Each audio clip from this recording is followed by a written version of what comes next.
There we are. And what are they saying in Pittsburgh right now? Who the fuck is that guy? Welcome, everybody. Joe Quills here with you. It is a Thursday night.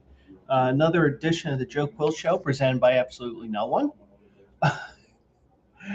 Got some things to talk about here tonight here. And oh, by the way, before we continue, I'm live on my personal YouTube tonight. I'm also on my Twitch, twitch.tv/Joe Quills. That's where you want to go.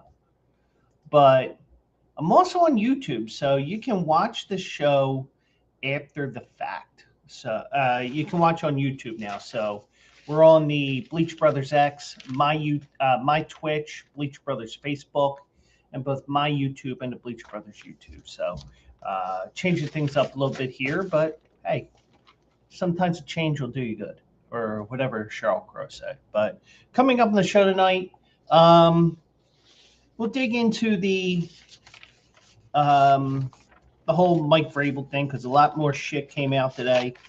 I probably shouldn't curse, but I am. Who cares? Um, Phillies continue to lose. They've now gone to 9 games in a row. They are not at 11 yet, but they're at 9, and it's. I think there's light at the end of the tunnel, even though you got to play the Braves this weekend. So we'll get into that. Going to talk about. Oh yeah, Taijuan Walker, sayonara. Uh, that'll be mentioned during this article as well. And could Joel Embiid pull a Willis Reed in Game 3 of the first round? I hope not. But well, we can kind of get into that a little bit. And also, um, a little bit of a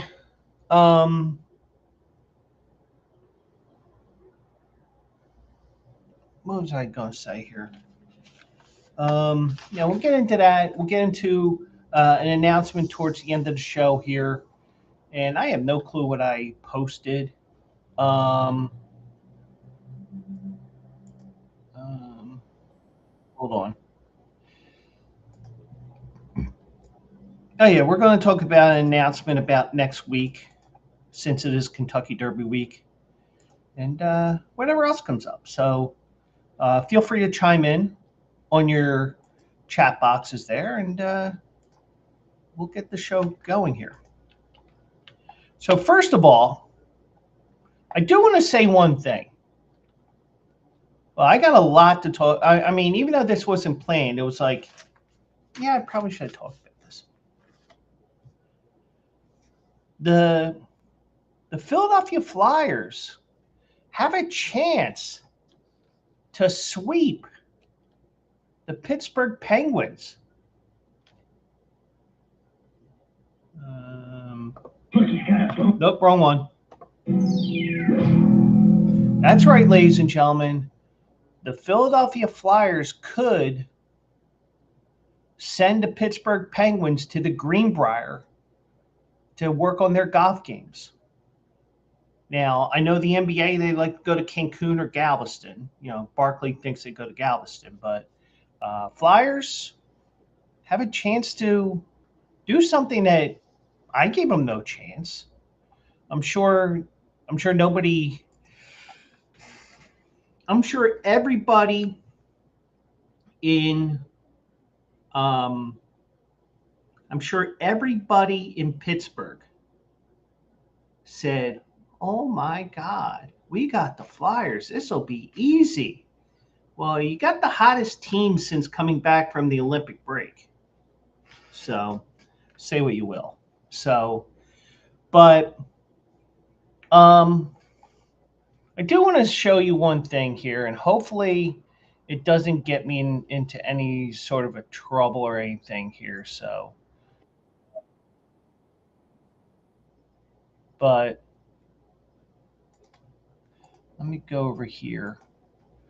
I will even mute my tab here so I can get to it. First of all, Gritty is funny as hell. And if you're watching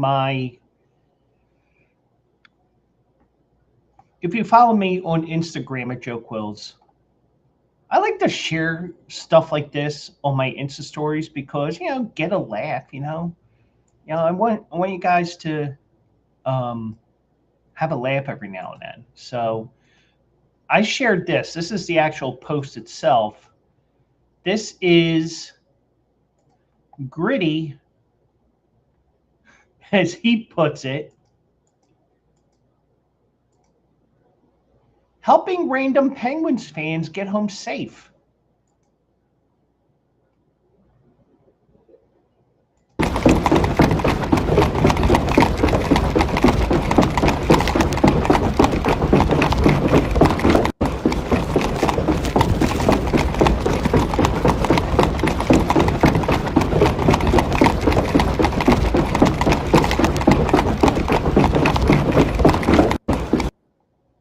So obviously, even though this is a rivalry, Gritty is being gritty right now. No doubt about it. So, yeah. So let me do this because the Flyers are up 5-2.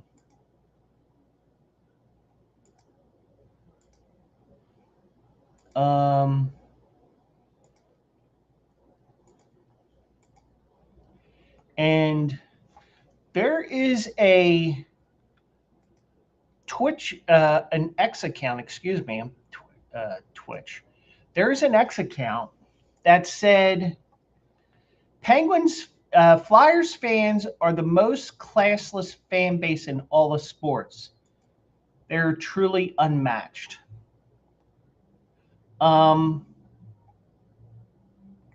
Let's see why. At least this is from fans of Philly on Instagram, and let me unmute that. Here we go. Carlson. The forwards welcoming number 67, Ricard Raquel. The right number 17, Brian Russ. And at the center, number 87, Sidney Crosby.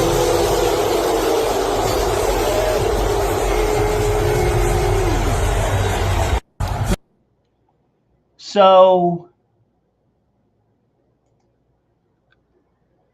what makes us the most classless fan base? Because we hurt your feelings that we said sucks after each player that was announced? Well, this is something that's going on for years. It's not just Philly. Other cities do this. And I think this is something that goes already all the way back to college sports. And I want to say Duke, but I'm not going to. Well, you're going to edit the video and say it was. But don't be surprised.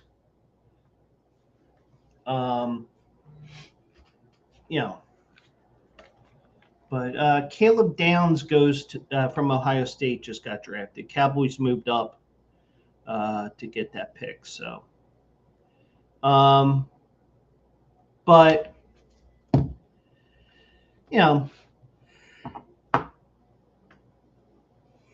I'm sure Pittsburgh did the same thing. Oh, wait a second, that's right. We had a Flyers takeover in Schittsburg in games 1 and 2. I can hear that crowd, because unlike the last couple of years, like for example when the Rangers came to town, because why spend $1,800 for a Rangers game when you can spend $9 at the Flyers game, and then pay about $100 in transportation costs? So I will say this. Especially to whoever operates Penguins Jesus or whatever that was. Suck it up, Buttercup. Your team's going to be done on Saturday night. About 10:45, 11 o'clock, 11:15. Because the game starts at 8. But the NHL will delay it till 8:30 because we don't know how to do a fucking schedule. But I digress. But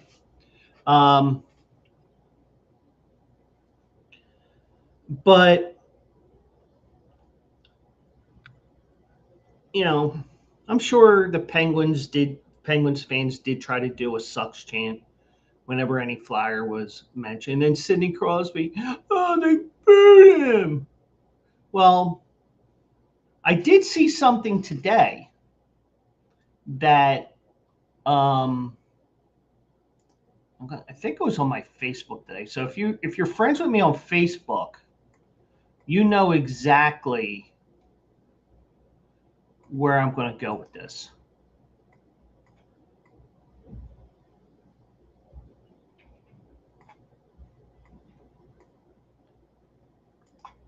And this is it's from NHL Humor on Facebook. And ladies and gentlemen, Sidney Crosby is trying out for the Canadian Olympic diving team. And that is because of that weird incident in the first period. And you know, some people will say, oh no, that, you know, what the Flyers did was with intent. I don't necessarily think there was intent involved. But then again, I wasn't looking at the TV at the time.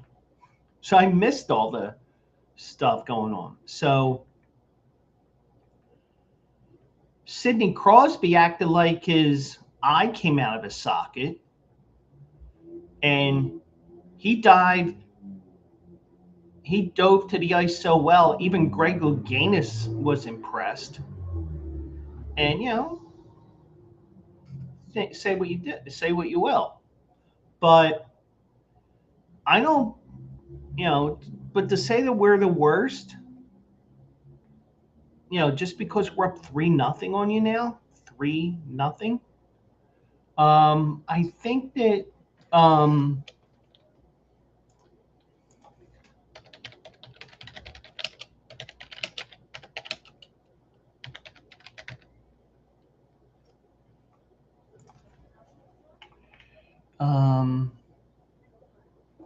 trying to see here.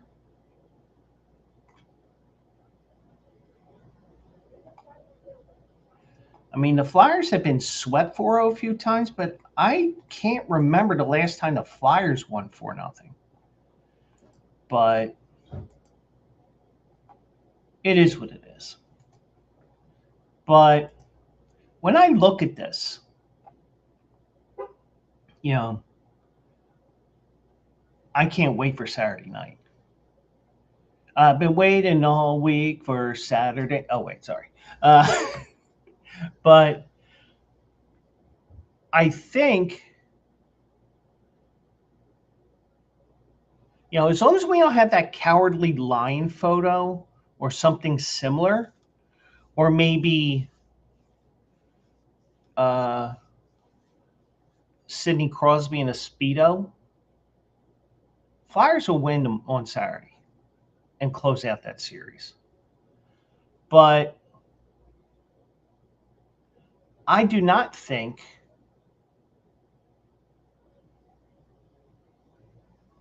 that, I mean, even if it does, I mean, it won't go more than 6.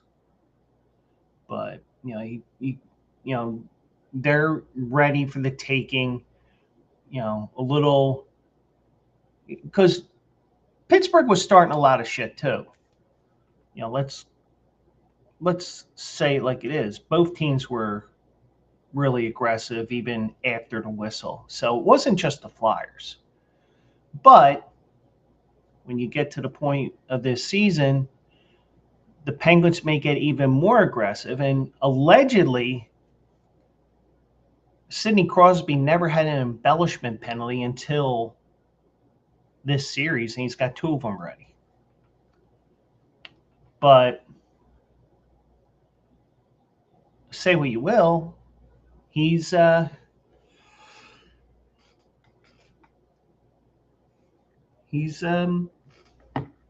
looking at an early offseason. Now, what could happen as well, and we could say this because both Crosby and Ovechkin have been in the league for so long. The Flyers could technically knock both Alexander Ovechkin and Sidney Crosby into retirement because the Flyers eliminated the Capitals from playoff contention, and you knock the Penguins out of the playoffs. So, but hockey is the sport where coming back from a 3-0 deficit,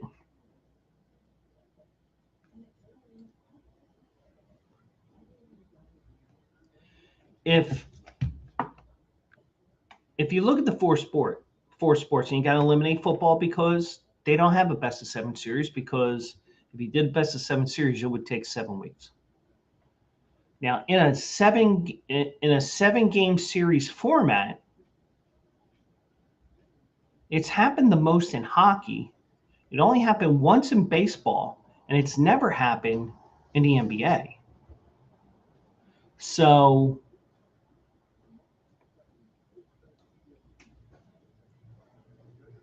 until I see guys lining up to shake hands at the end of the series, which is the tradition in sports, the tradition to have. You can say that the Masters is a tradition like any other.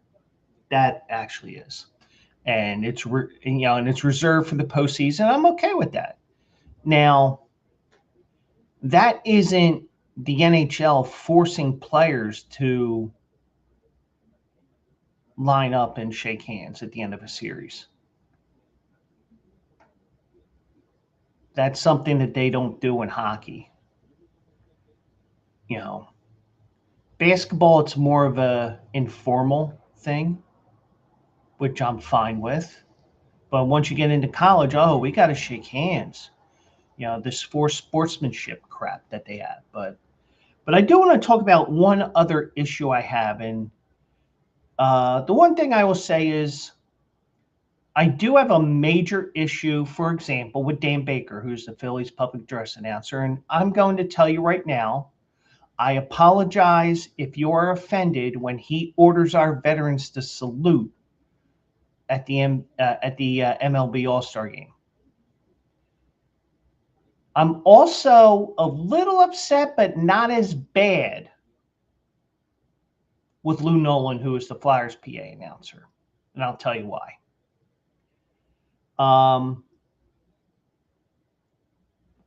I had the local feed here for the Flyers game because I wanted to hear Jim Jackson, and think Scotty Hartnell was in there because I think Scotty Hartnell is pretty much going to be doing this first round if it goes beyond the 4th game, because Brian Boucher also does work with TNT. So, not sure if ESPN showed it, but NBC Sports Philadelphia did. And one thing that I say is when Dan Baker goes through his spiel, and mind you, it's a script. I get it. Trust me, I went through sports management at Drexel. I got to see what those scripts are like when we had one of those in one of the classes, because especially because the professor in that class was with Sporting KC at the time. So the coaches, the one thing is with Dan Baker, he says, please remove your hats, veterans, please salute. That's an order to me. And then on top of that, when we had back in 2017 or 2018, they ended up having just a general celebration for the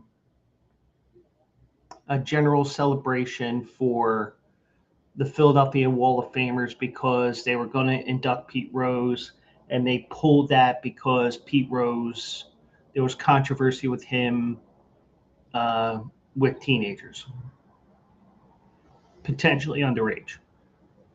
So they say, you know what, we're just not going to do it. So Dan Baker, because this is going on for over 10 years and the Phillies won't do a damn thing about it.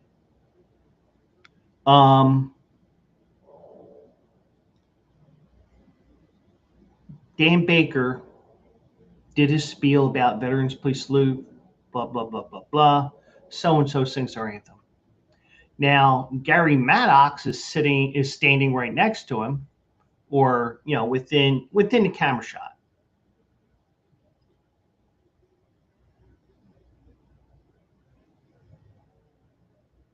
Anthem starts to play. Gary Maddox starts to salute. Dan Baker does not. So that leads me to two different things. Either A, he's a do as I say, not say as I do. I think that's what it is. Where if he's a veteran, he's not saluting the flag like he's telling everybody else to do so. And mind you, in the course of a regular season, he's down, you know, he'll be down the field, you know, especially on the weekends because they'll have some special ceremony or something like that. So he's got to run up to the Hall of Fame club and then go to the far right-hand side, right field side, where they are. So, and the Rams have selected Ty Simpson, quarterback from Alabama. Okay. But anyways,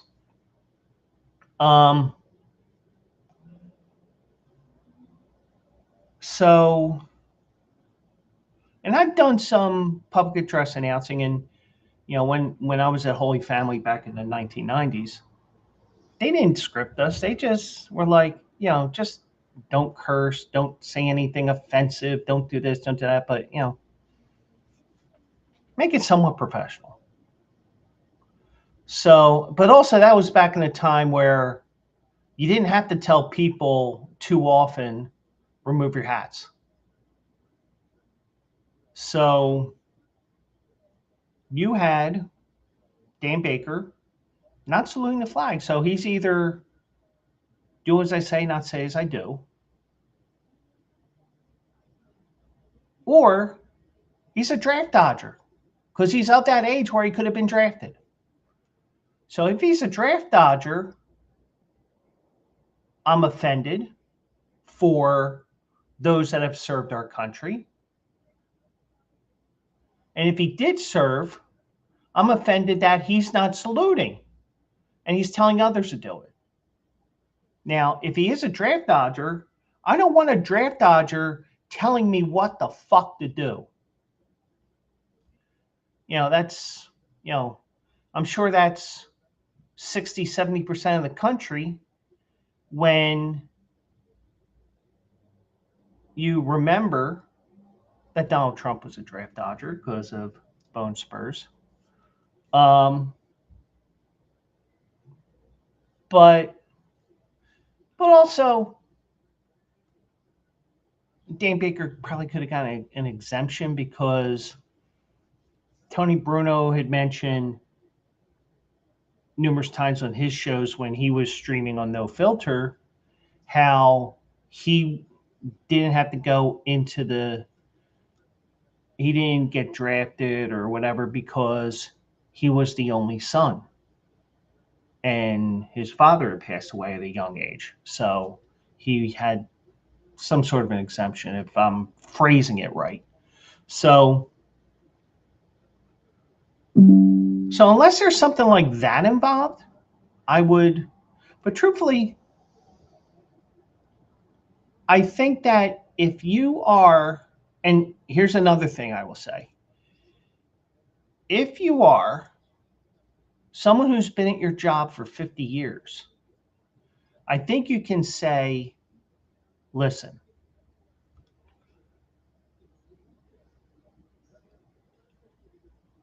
I mean, especially with whatever his history was when he was younger, with military service or attempted military service or draft or whatever.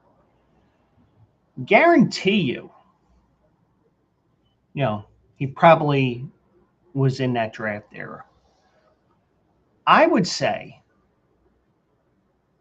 now with me being 50 years, and also if he did serve and all that, we get into that part where, well, why aren't you saluting?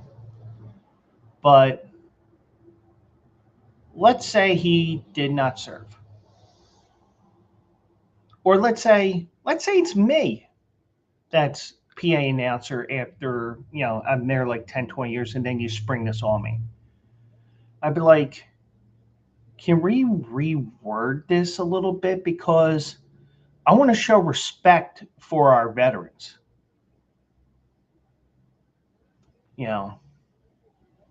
Now,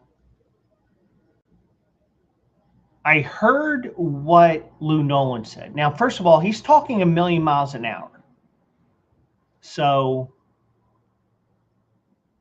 you can say what you will about that, but it sounded like he was talking a million miles an hour. And also, you're probably picking up the information, it's like actually speaker as opposed, but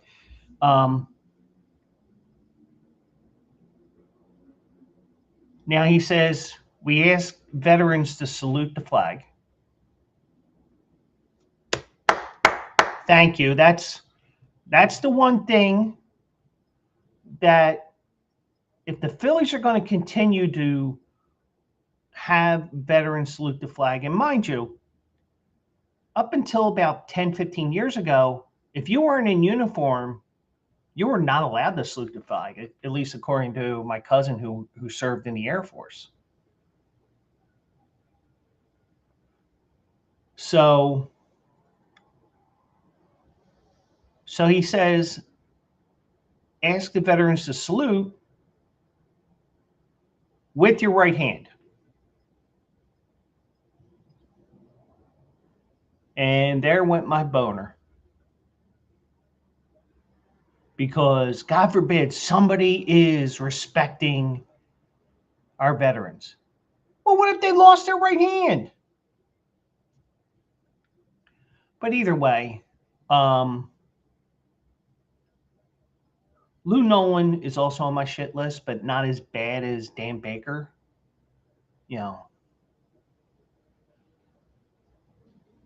We ask our veterans to please salute. You leave it at that, got no problem with it, because you're not commanding somebody. It's like, it's like if I took over the Phillies PA announcer job and they're like, he's ordering them to salute. And I would say, well, because of the fact that this is a script that the Phillies gave me, because I'm also a firm believer of chain of command. Like, for example, I got into arguments with a couple of different people in my office when I was at Verizon. I said, if you have a problem, go to this person, who was the head steward or whatever his title was. So,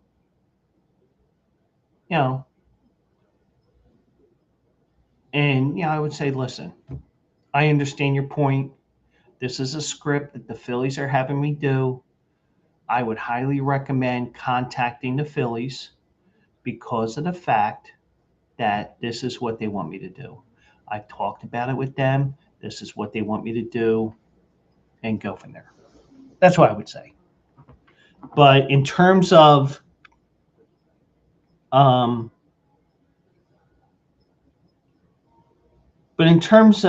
the fact that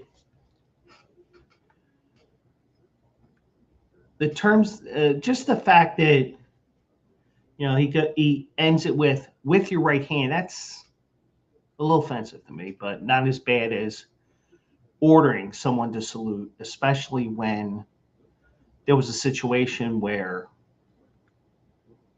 you could have saluted, but you didn't salute. Now, is it because you weren't drafted? Unlikely.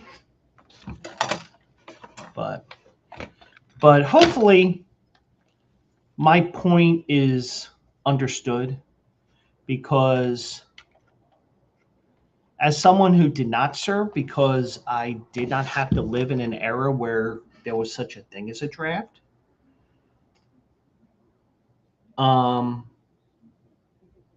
I would feel uncomfortable to tell veterans to salute. I would say, hey, can we reword this where it turns into not really a request, but something that is softer and more pleasing to everyone's ears? Because I see this as an order, and I don't think it's right that a common person should order someone who is or was in the military. But that's something that came up during the Flyers game, and I told Mike about that today when we went out. So we went to Parks today, and for the first time in a long time, we both won.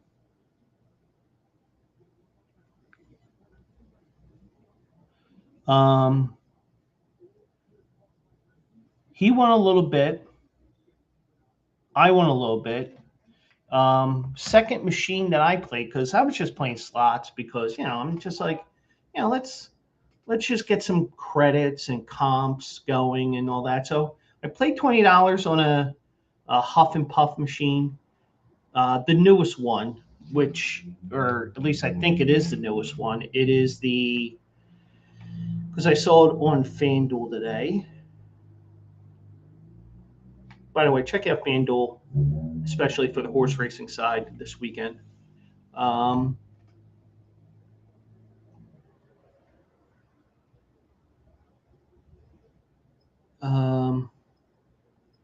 It's Huff and Even More Puff Grand. So what they do now is they have 3 different ways you can get money. You go to a first wheel, and if you get upgraded or you get the golden buzzsaw on the final reel, you get directly to the second wheel. Now, if you get to the third one, if you get an upgrade again to the third one, that's where you're going to make some big money, because that's where all the big progressives are. So I'm sitting there. I got 3 buzzsaws, and I got an upgrade, and I got up to the second level, and ended up on the Super Mansion feature. Now, if you play Huff and Even More Puff, when they just have the 2 levels, that Super Mansion feature, anytime one of those hats end up on your screen, you get the box in there, like, to indicate where you're going to build the houses.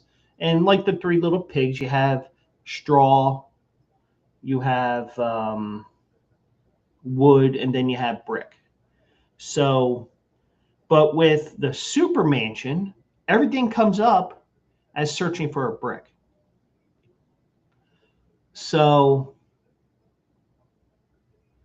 I hit a couple of miners, which were $50 each. And I think I had like 10, 12 different squares, or maybe even more. So, you're getting some good money here. I ended up getting over $220 on it when I was down to 41 cents on my $15 comp that Parks gave me. And it might have been even maybe the first couple of spins after that $15 where you have to play it. Because one thing is, if you play a comp, it will tell you, you got to play this out. No, you're not going to take that $15 and run. You got to play it. So I played it. I ended up with $200. So some of my money ended up going into my Parks bet account, even though I just talked about FanDuel racing. But there's a method to it. So, but yeah, so Mike hit a couple of different machines. So we both ended up a little bit ahead today. So I threw a little bit back afterwards. So, but it was a fun afternoon today. So,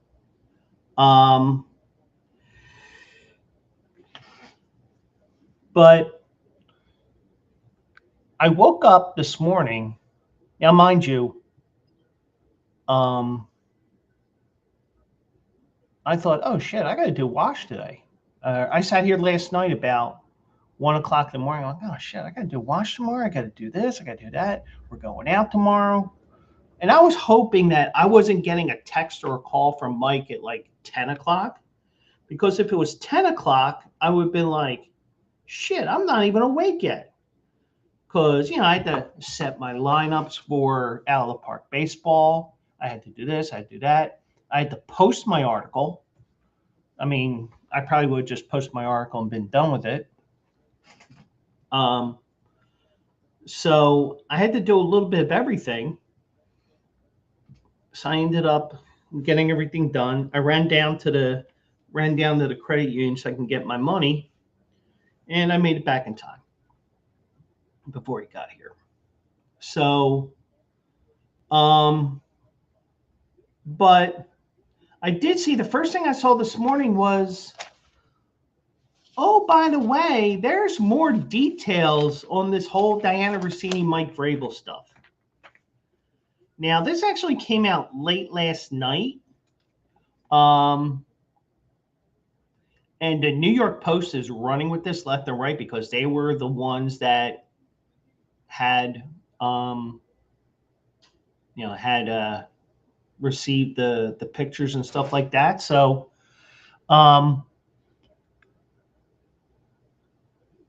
so you do have,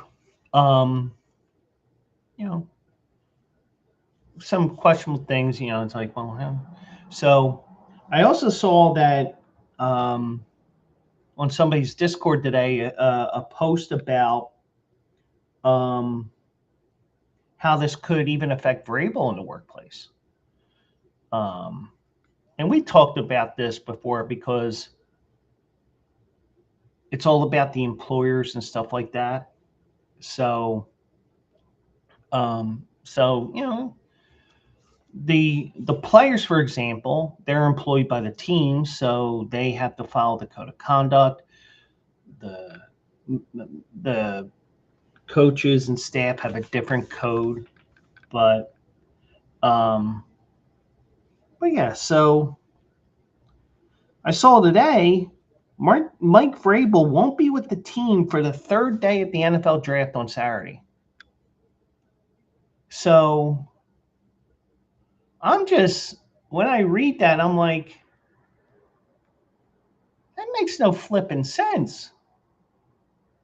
I mean, if you're going to go and try to save your marriage because even more stuff is hitting the fan, and maybe he had a heads up that, oh, by the way, Mike, we are going to talk about this here. We're going to be spreading more stuff. I don't know. Could he lose his job over this? Now, there's nothing in the NFL policy that says he's, he's liable to be disciplined for banging Diana Rossini. There's nothing in there. So, but it's weird to me, at least to me, that he won't be with the team on Saturday. But then again, counseling or whatever, it's, it isn't usually a Monday to Friday thing either. So, I can see that. But, but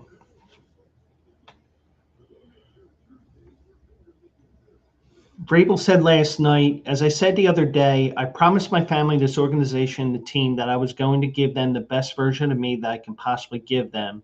In order to do so, I have committed to seeking counseling starting this weekend. This is something I would have given. This is something that I would have given a lot of thought to, and is something I would advise a player to do so if I was counseling there. So, and I think in this situation, especially with the fact that he's going through all this stuff right now, you can say, hey, remember a couple years ago I went through this? I think you need to do this. So, and of course, I've always wanted to lead by example. I believe that's why I have to be the best husband, father, and coach I can be. Yeah, he admits he messed up. Now, who was the one that was more flirty, made the first move or whatever? Who knows? Might have been Diana Rossini. Who knows? Might have been Mike Vrabel. But at the time, when they first allegedly got together, when they first started crossing paths, Diana Rossini was not married. So, but the question I have is, and this is probably something that this canceling, it may be Patriots related, that they say, hey, do this. Even if you end up getting divorced, at least you tried to save the marriage. Or, or maybe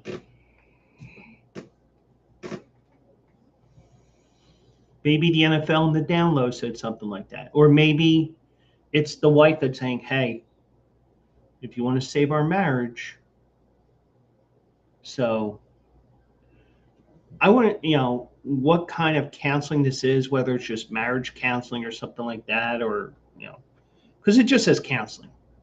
The fact that he's trying to do it is something that's worth mentioning here. So, Vrabel does have 2 sons with his wife, Jen, and plans to be with his family this weekend outside of Massachusetts. So, looks like the whole family is going to counseling. So, I think his kids are a little bit older too. So, but, and as we know from Tuesday night's show, Vrabel addressed the media for the first time since the New York Post published reports that appeared to show the coach embracing and holding hands with former athletic reporter Diana Rossini in Arizona.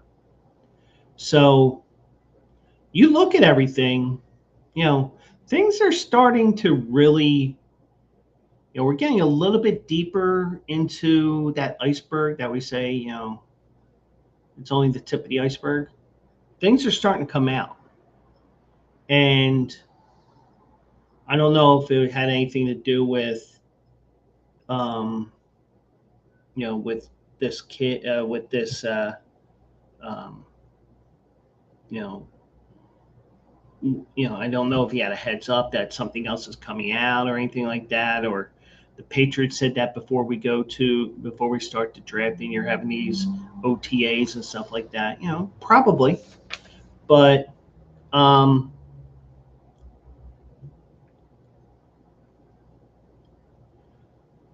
so, but he did say to reporters that it was a personal and private matter.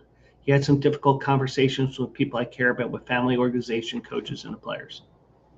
So you are seeing, at least if you believe every word he says, which I don't know you can, because we're getting more stuff that's coming out here.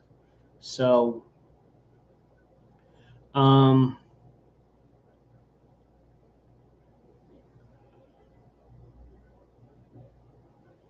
He said he will still be in contact with the Patriots on Saturday for the final day of the draft, but he expressed confidence in Executive Vice President Player Personnel Elliott Wolf and Vice President Player Personnel Brian Cowden to lead the draft room.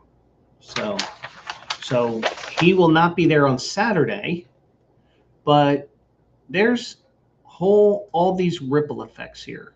For example, Diana Russini was with ESPN at the time, so ESPN's dragged into this.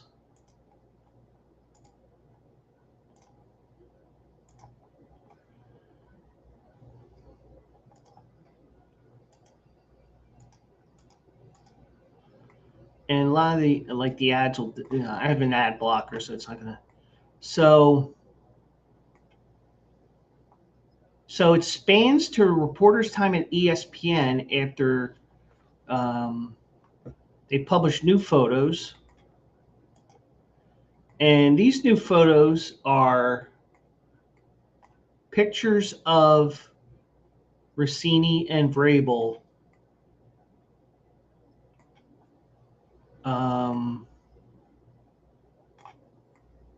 And there's other pictures here.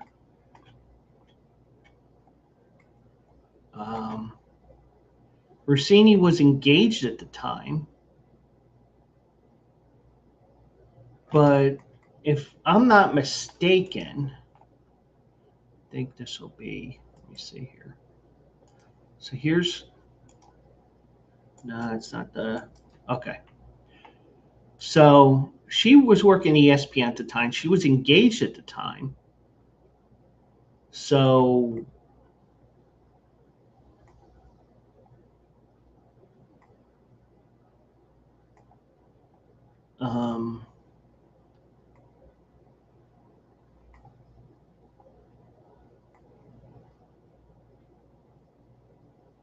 so you saw the pictures there of that one.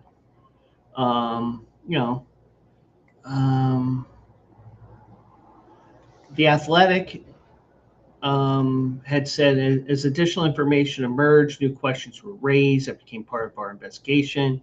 We continued a standards review of Diana's work that the Athletic's editorial director of standards and editorial quality is leading. So she resigned, and she said, "I refuse to lend it further oxygen or let it define me or my career." But wait, there's more. So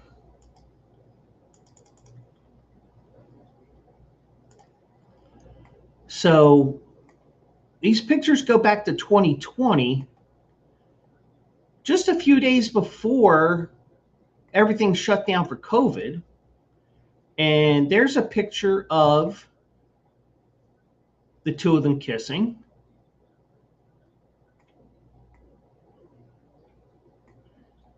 And whatever you want to call the other things there. And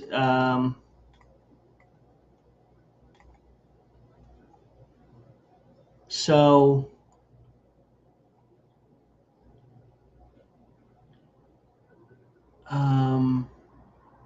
Mike Vrabel was with Tennessee at the time. They were kissing and they were all over each other. He had a ring on.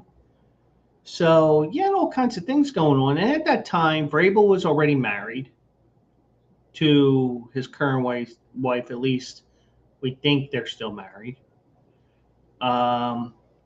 She was engaged to Shake Shack executive Kevin Goldschmidt. Each kid's had two kids from their respective partner. And there is a comment on X I'm going to show you guys in a second that, I'll just say the person that posted it, they're the one to go after, not me. So,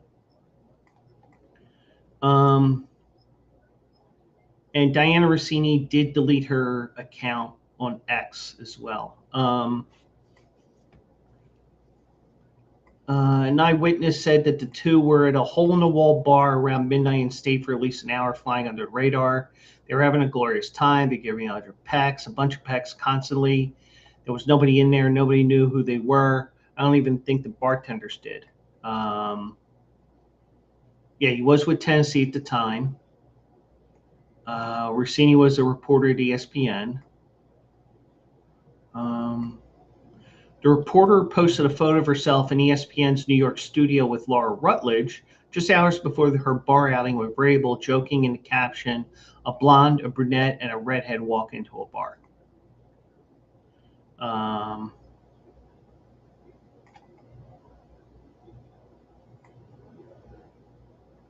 So the images are snapped. So,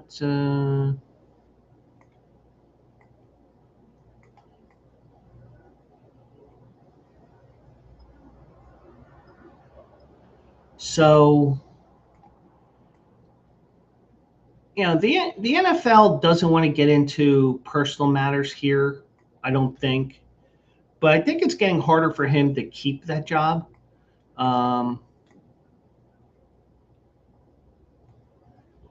So they were enjoying breakfast on a patio.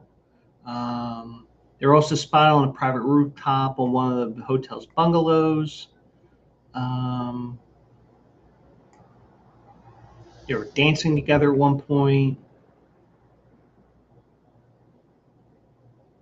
So you see some of those older pictures. They were at the pool.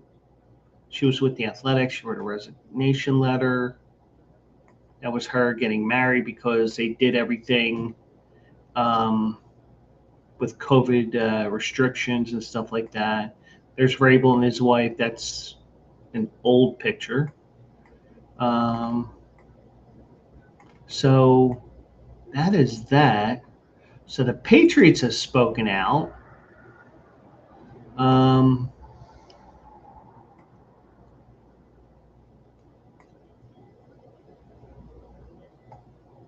So he'll be in Pittsburgh for rounds 1 through 3. Rounds 4 to 7, he will miss. The Patriots fully support Vrabel's decision to prioritize his family first as well as his own well-being. Mike has been open to us with his commitment to being the best version of himself and his family for this team and fans.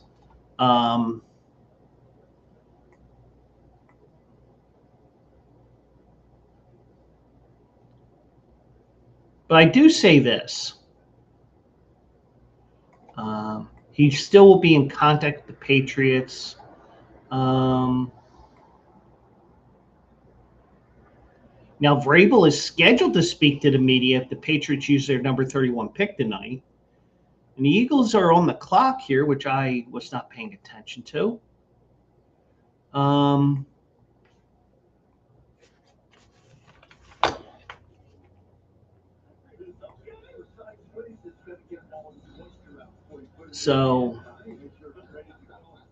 So he said he addressed the situation in-house.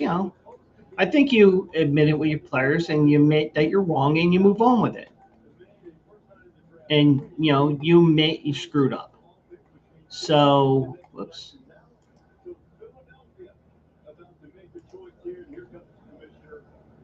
So he's missing the draft. I think, it's basically the same story. So,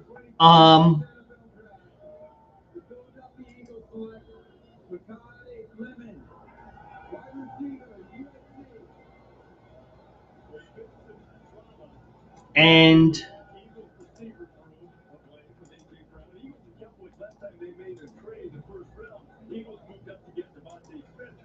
I will say this, and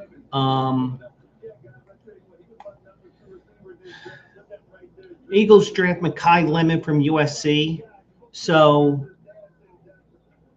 proving once again that they are planning on getting rid of A.J. Brown on June 1st.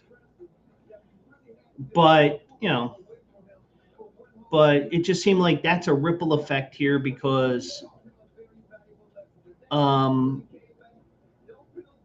the fact that, Diana Russini was the only one really reporting the A.J. Brown stuff.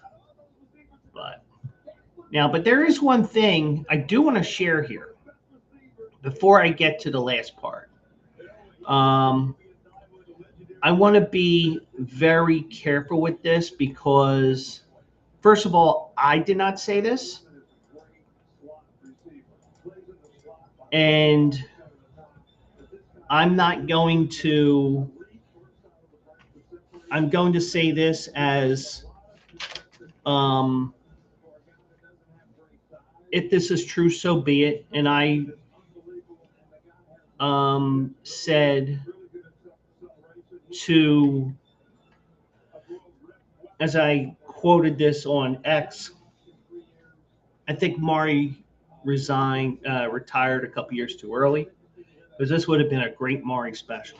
But and here's what Dave Portnoy said of Barstool Sports. He says, quote unquote, "I can't believe I think there's a chance Russina fathered Vrabel's child. This is how nuts this has gotten. You just can't name the kid the same name as the guy you're having an affair with. We have entered Banana Land." I think that's supposed to be Banana Land, but Banana Land. Let me Google that word, because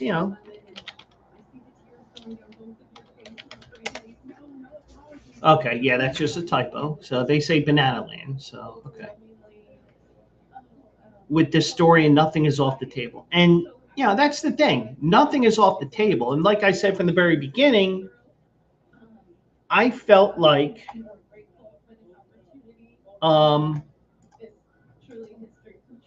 anything is on the table.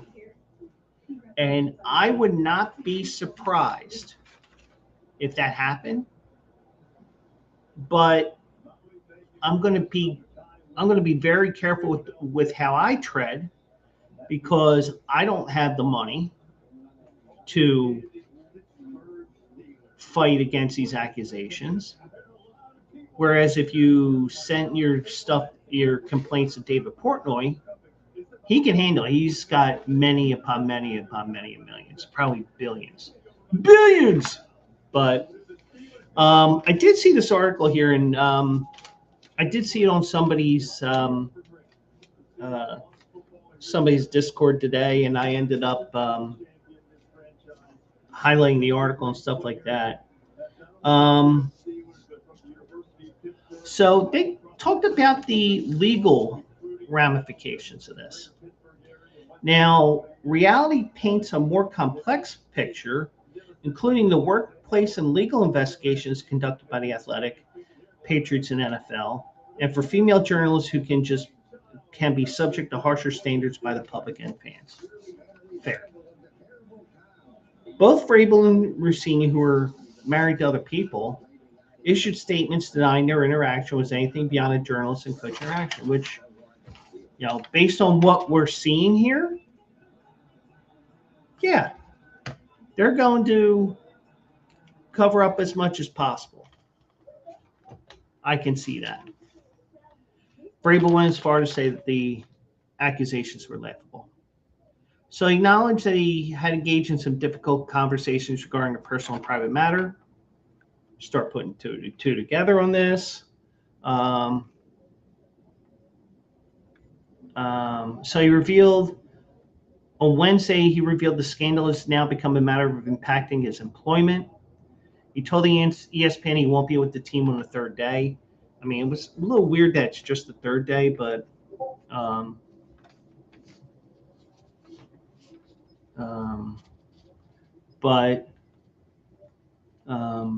there's problems here that even if they do survive their marriages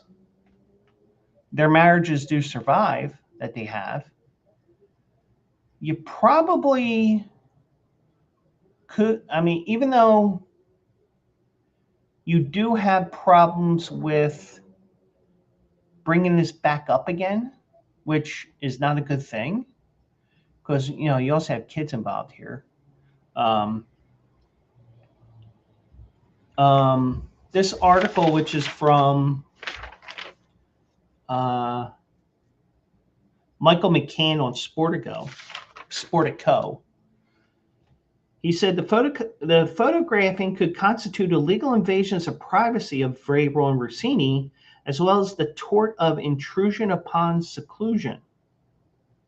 So there's all kind of legalese here that I'm not going to explain too much, but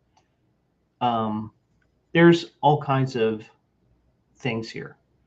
So, which generally means an offensive intrusion into the privacy of another and harassment. You know, I mean, the one thing is,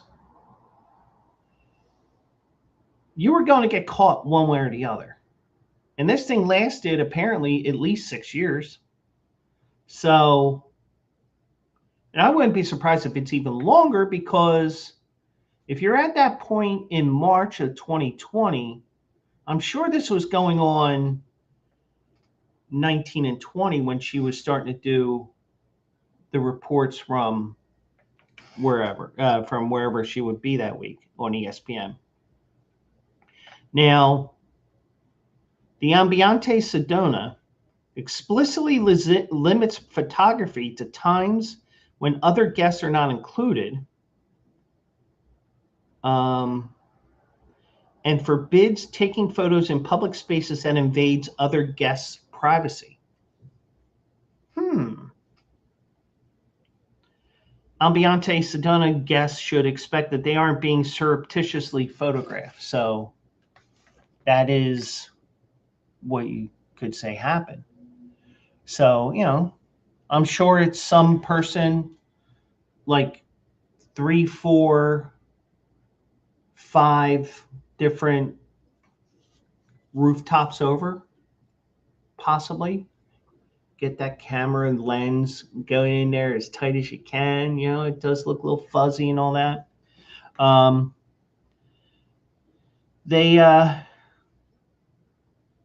You know, you could get yourself in trouble. So the photographs, according to McCann, might even be a criminal act.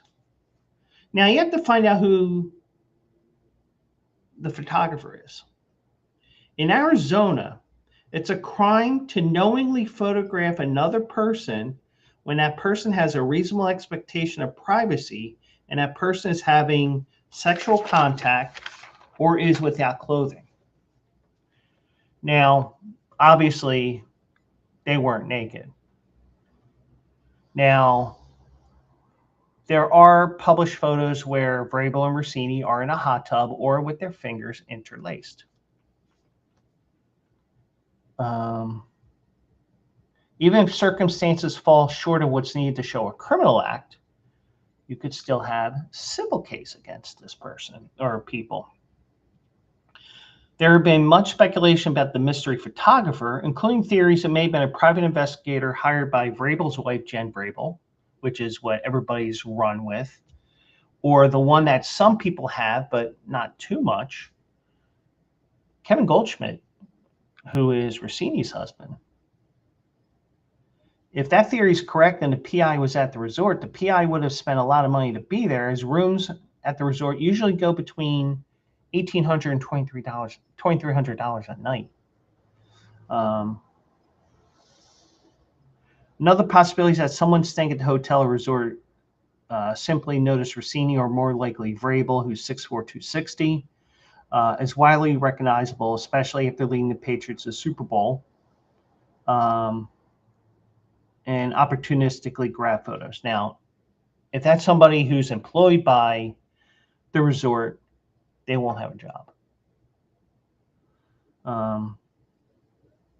There's reports that a person in possession of the photos offer them for sale to media companies. Now, for example, the New York Post, they're in New York, and you know that second part doesn't tend to, unless they're from New York, because you know if you know your sports, you know New York and New England supposedly have a rivalry. And like, for example, when the Patriots got caught with Spygate, the New York Post that entire year had in the when they showed the lines for the games, they had an asterisk next to the Patriots and had caught cheating. So they could, either one of them, or both if they have separate cases, could theoretically sue the photographer, assuming the person could be identified, or the resort on the basis that it bills itself as an adults-only resort where people can get away and enjoy private time. In reality, suing seems unlikely, as doing so would only draw more attention to the controversy. But but in the case of Diana Rossini, I would think she may be more in line here, because let's think about this. She already lost her job. She resigned before everything else happened. We're now seeing that all this additional stuff is here, and oh God, here comes trouble. Hello. So we're looking at all these, all these situations here where, I mean, in her case, I would expect if anybody's going to sue, it may be her, because she's the one that lost her job. If she gets divorced, I'm pretty sure there's probably a prenup involved where, oh, by the way, you were the one that cheated. The husband probably makes more money than she does because he's some executive with Shake Shack. She could be losing all kinds of money from her job, and also, alimony that she won't get now, because if there's a prenup, I'm sure there's probably something in there where, oh, if you cheat, you're out. You're out of money. So, but, and SJ will be right back, everybody. But, now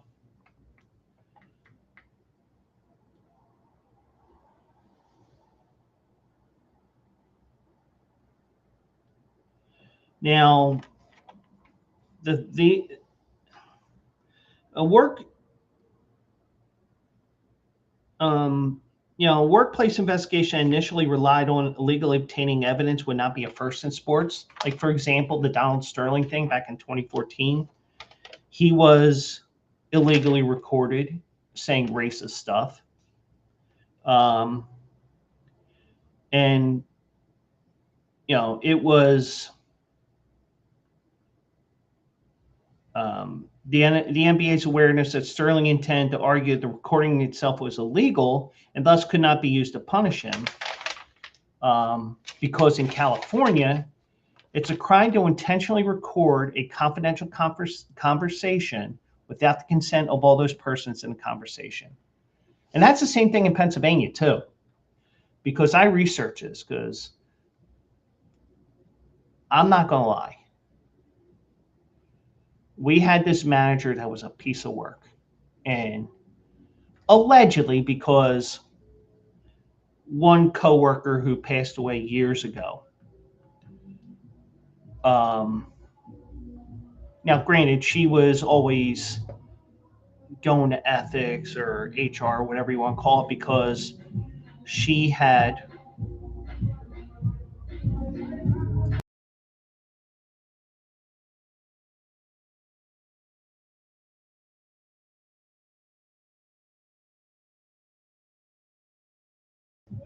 it's summertime. I can't help it. And I got the windows open tonight. So, but now I really could have got myself into trouble, because if I wanted to record, state law in Pennsylvania, I couldn't do it. And also code of conduct, because remember, we talked about behavior codes and all that, behavior policies. I would be violating that as well. So, but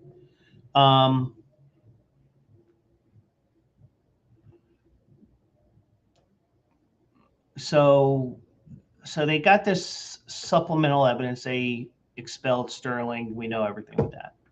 But now, with Rossini resigning her position, she's no longer under professional obligation to cooperate with the investigation.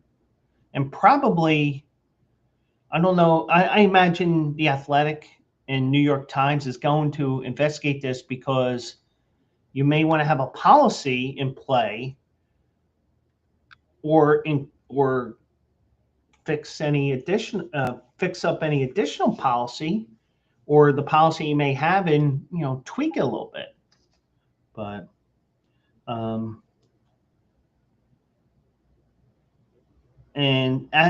because she resigned, she's no longer in a contractual relationship. But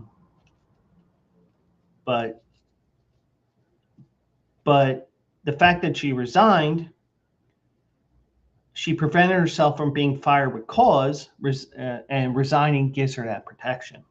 So now for Vrabel, it's something different because, one, he's not under investigation. He's technically not an employee of the league, and unlike a player, isn't a member of a bargaining unit that negotiates workplace conduct standards. NFL coaches' contracts stipulate they are expected to follow league conduct rules. Now, it prohibits contract detrimental to the integrity of and public confidence in the league. So you can say that, but you're going more towards anything that's criminal. You're not going after anything that's, something that is civil in terms of divorce or anything like that. So, but the policy language is expansive, and the league gives the league interpretive latitude.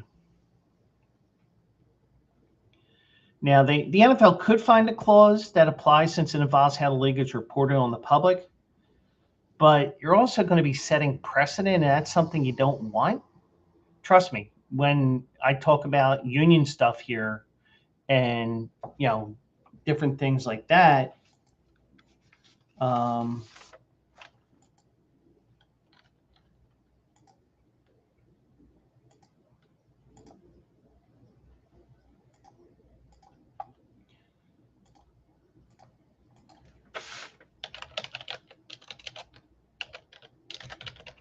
so, it doesn't look good that one of your coaches is banging the reporter. And I think it's safe to say they probably got it on a few times. So,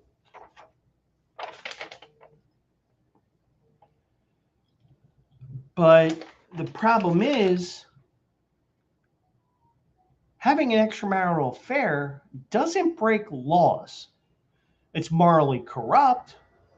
And if you really want to get into religion, which I really don't, it does break a commandment if you really want to get religious. But if the league investigates Vrabel, what would be the limiting principle to stop other investigations into personal lives, according to McCann here?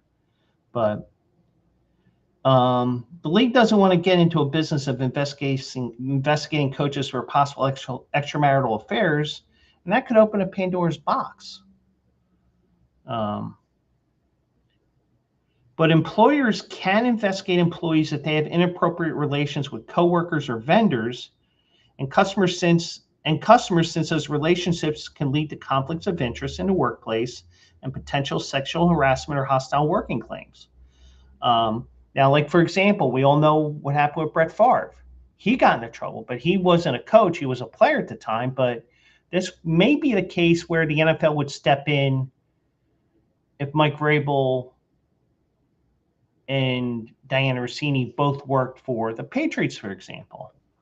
If you remember, Brett Favre allegedly engaged in sexting, specifically sending lewd texts and photos to another Jets employee who was Jen Sturger.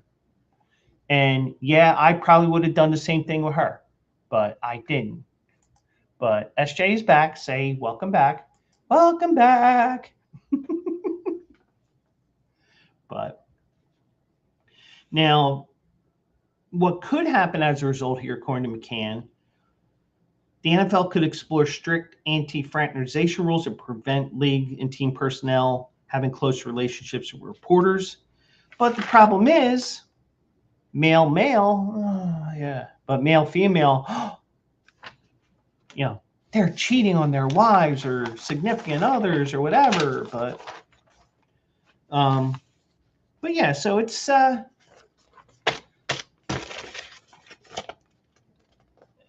we may still be at the tip of the iceberg. Who knows? But Vrabel's going to be taking time off to go to counseling, and you kind of hope they can save the marriage. But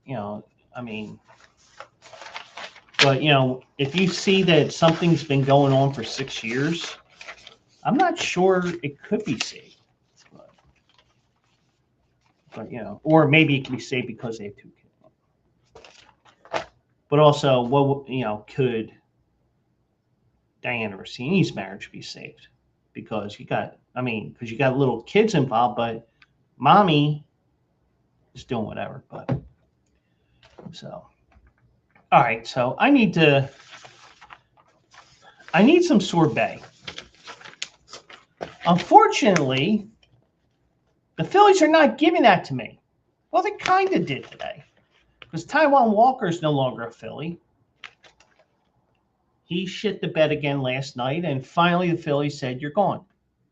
And tonight and tomorrow, they're technically going to be playing with 25 earlier today, and also tomorrow night. They're only going to be playing with 25 men because Zach Wheeler is going to be back on Saturday. Now, I will say this. It is an epic shit show for the Phillies right now. The longest losing streak since 2000. If they get to double digits tomorrow night, it'll be the longest since the 1990s. 98, I think it was. Probably mentioned here, but Bryce Harper said we got to get through this. But you were outscored 27-14 by the Cubs. Now, the one thing I did see today, even though I didn't really watch too much of the game because I was out, and we weren't directly looking at a TV that had the game on. The one thing, and the thing is, Mike said to me today when we got home, you predicted this. Phillies coming back. I had no idea what I said. Then again, I don't know half the shit I said. I mean, the only shit that I remember saying when Mike hit a minor jackpot for $25 on a slot machine, I said, hey, you got a minor for $25 there. And then I said, oh, yeah? Donald Trump got his from an email to Jeffrey Epstein.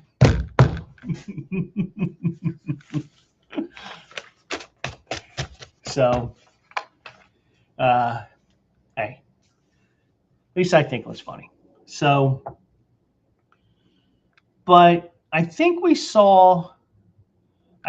may see the light at the end of the tunnel in terms of maybe the offense getting back on track a little bit.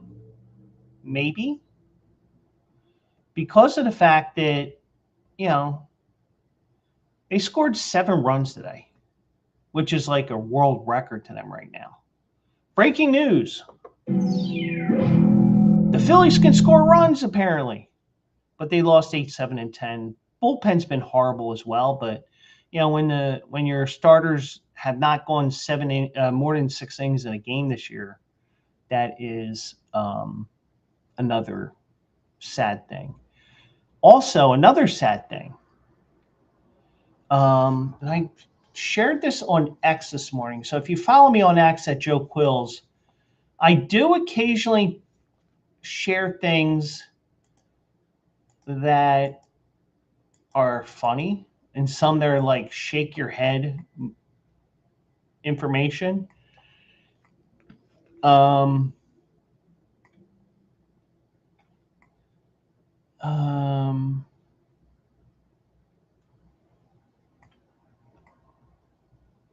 Okay, this is from Bob Vitrone Jr. on X. He is on there as Boop Stats, B-O-O-P.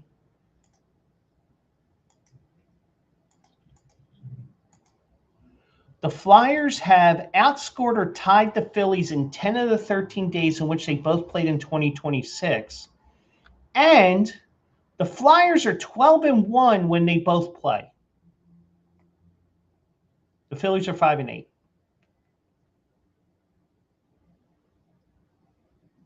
So I guess that means we are sweeping the Penguins.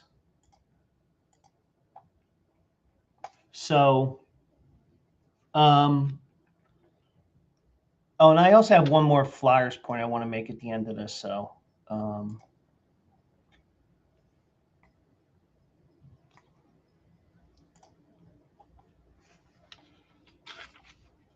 which we'll get to in a second. But, you know,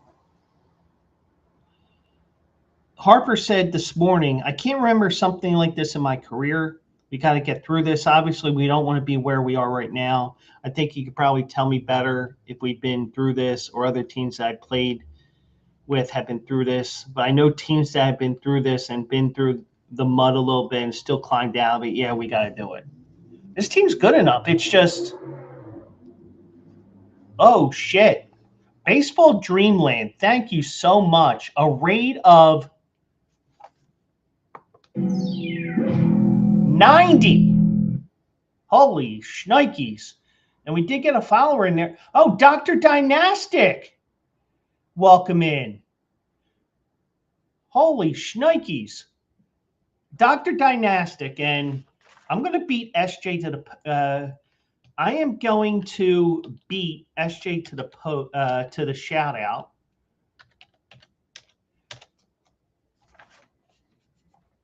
He's an out of the park 27 streamer. And oh, by the way,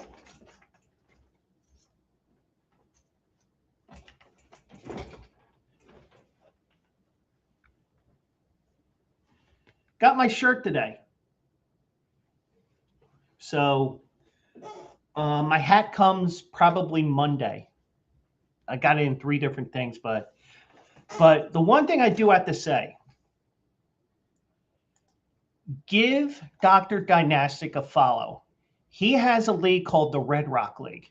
It is a fictional independent league that is all run through Out of the Park. He's at, out of the Park series. And Dr. Dynastic, just to let you know, I do plan on streaming Out of the Park baseball within the next couple of weeks. I'm probably going to be more along the lines of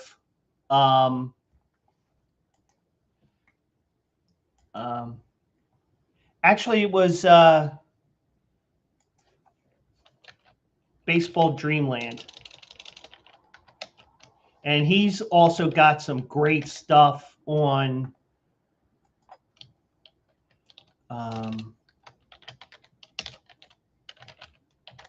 and if you want some crazy stuff on YouTube, check out Baseball Dreamland's YouTube. Also follow him on Twitch. He's been doing Out of the Park baseball stuff as well. I actually found his stuff on YouTube one night, and he's got this amazing series where you have, for example, and if I'll get back to it for a second because I see that SJ mentioned that, I was just correcting her with the raid, I'm just helping her out. So, but Baseball Dreamland, he has a promotion relegation system that starts in 1903. It's, well, what if they didn't have the national agreement and they just went promotion and relegation? It is an unbelievable series of videos, and I love it. And I'm looking like every couple of days. I got to see this. Where's the latest video? Come on. I need to see more videos. But But yeah, so, and also Dr. Dynastic in his league, he's had to put up with, well, he had to put up with some of my humor with the last name that we created. So if you follow him on there, you get Doc Rocks, and you can use them as currency for building up your players and stuff like that. I have 2 players on there. One that was a total dud. The other one is actually in the Red Rock League. His name is Axel Hammond. And I morphed 2 Eddie Murphy characters into that person, and I had him going to, I had him doing there. Now, I do have a couple of guys who, and there's a red, it didn't come up. Okay. I did have a couple of names that came up. I've come up with. Now, I know one of them will definitely not fly because I know that it will be offensive to New York Giants fans like SJ. And yeah, you need to get the game. Now, if you order the game, you get a license. You can put it on 2 computers. And I know SJ is also getting a computer or getting stuff moved up to her bedroom. Unfortunately, I haven't been. I'm sorry, but you can put the game on 2 computers, and on top of that, with that license, you can play Perfect League as well, where you can get that currency. So you can point. SJ, I'd have to explain to you off stream. You know, probably on your Discord later tonight. And by the way, I got to get my Discord going now, especially when I got 53 viewers here right now. I mean, it's like, what? And, but yeah, so I got 2 guys on there. One is, yeah, it's what I do. PC and laptop with 1 license, super convenient. Yeah, because let me tell you, if I go up and visit SJ where she is, then again, if my Sixers do upset the Celtics, she may not want me up there. Bad enough, she's got to listen to me with the Flyers right now. You know. Well, this is more of a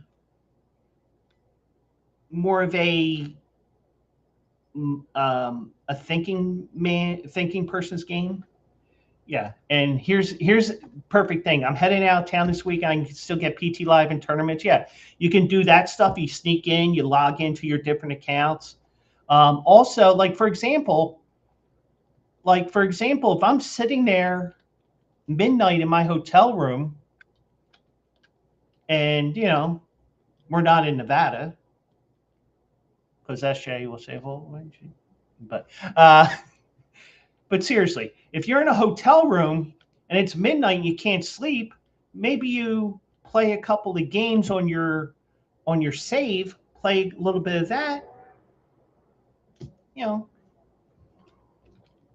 So there's so much stuff that I can show you. And I'm not sure if SJ has the Raptors or the Cavaliers tonight. I didn't look on one of her Discords. So, but the Raptors, they're up 2-1, I think.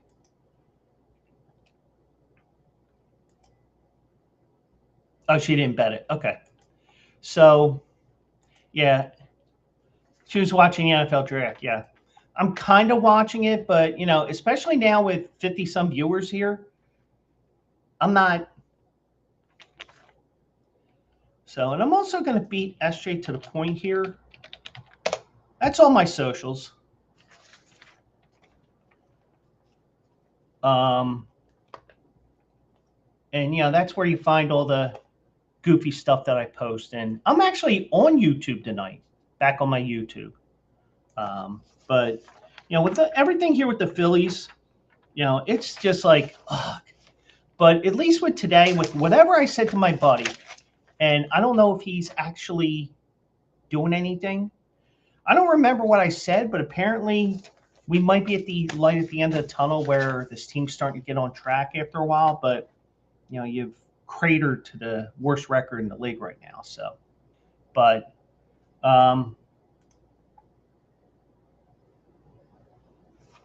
I'm in Philadelphia. I will tell you what I do in a second, Doc, because I do have a major announcement that's going to be coming up that SJ will be like, I'm not going to be talking to Joe next week. Now, I will be watching your streams while I'm doing what I have to do. I might have to mute it so I can, rump, appeal, rotisserie grill your show where I just set it and forget it, make sure I get those points, and go from there. But, yeah, I am in Philly, home of the Super Bowl 58 champions. I remind SJ that she graduated high school in 2008, last time Phillies won the World Series. But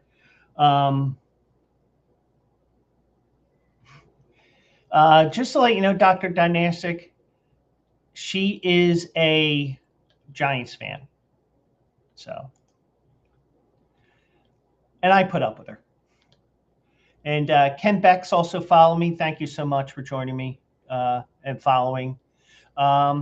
So as I cut it short, yep, exactly what I said. Mike is, we went out this afternoon.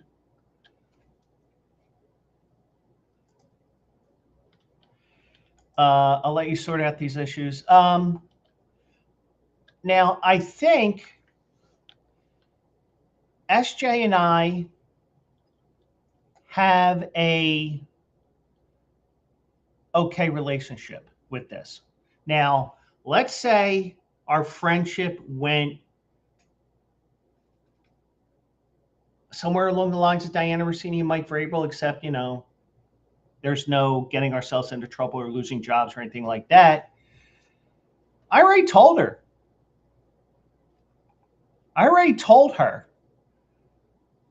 I'm okay with you cutting me off that week, especially when it's Giants week. And she went to Philly on a football Sunday. Yes, she did. And I even made sure we did not cross Market Street so we would start getting into all the Eagles traffic because we got down towards Joe's Steaks at Front and Girard right around the end of the Eagles game. So I even looked out for her. But Dr. Dynastic, one of the things I do, now I'm with Bleacher Brothers, which we do all kinds of sports stuff. And I also announced this week that we have a new website that I got to put a command on here. Brendan, welcome in, and everybody else who came in as well.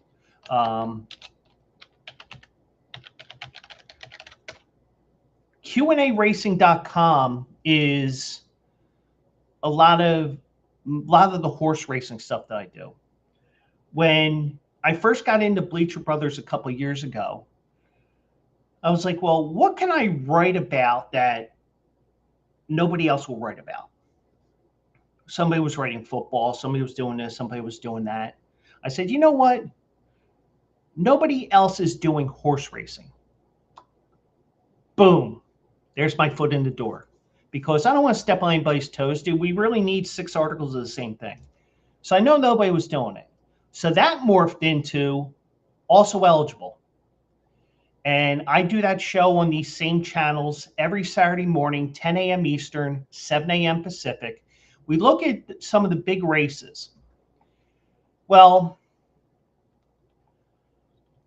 next week, I will be doing extra shows most of the week.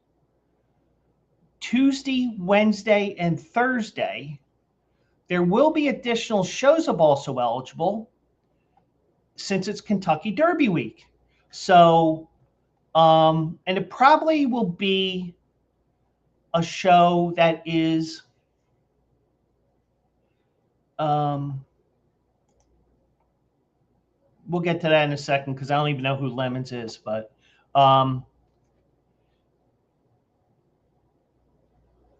next Saturday is the Kentucky Derby. So we're going to ramp up things with Q&A Racing and Bleacher Brothers. So what I do is I give out picks every day. I give out picks on this Saturday show. And we're going to have all kinds of stuff this weekend, next week. I may even be doing interviews with people, with jockeys and trainers or whatever. Last year, we interviewed Caton Bradar, who was with FanDuel Racing. We interviewed Mark Cassie, who's a Hall of Fame trainer, who's won every Triple Crown race. He's won all 3 Canadian Triple Crown races. He's won the Preakness and the Belmont. He just hasn't won the Derby. One question I regret not asking is, if you count them the same, which is tougher, the American or Canadian Triple Crown? And I have opinions on that for another day. But let me tell you, just to be a part of that was so cool. And, getting to talk to different people, even sitting here doing interviews with people as well, just being part of a show or whatever, that was fun as well. But so we may be having interviews next week, which will help my portfolio even more. And we'll see what happens with everything. So, but yeah, this is a fun time of the year with me, but it's going to be an extremely busy week for me. So thankfully, I'm actually happy that I took that retirement package from Verizon, because I wouldn't get anything done next week. At least I can. So I will let you guys know in the next day or two when that show will be. Now, especially if that show is 6 o'clock, I have to have a hard out at 7, because the Bleacher Brothers show will be doing their final 3 shows Tuesday, Wednesday, and Thursday. They're going to do horse racing stuff as well. I imagine I might even be on their show for at least one of those nights. But a lot of fun stuff going on as well. So I'm just hoping that everybody has everybody watches on these channels. I gave you all my socials already. I stream to my YouTube, which was on that link, the Bleacher Brothers Facebook, my Twitch, where we're at right now, and the Bleacher Brothers X account. So, but I think it's AE.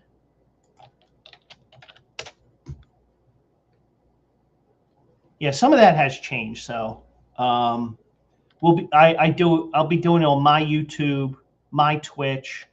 Forget the Bleacher Brothers Twitch. That's my Twitch I do it on, so I have to change that up a little bit. But it's 10 a.m. Eastern, 7 a.m. Pacific. Just change that Bleacher Brothers link to my link at Joe Quills. So, but I do appreciate everybody coming here tonight. Baseball Dreamland, thank you so much for doing that. And yeah, thank you so much, Dr. Dynastic. And I will see you next week. Actually, that was Baseball Dreamland that did the raid, SJ. Dr. Dynastic was watching his stream, but I'm not doing that to correct you. I'm just trying to help you out there. But once again,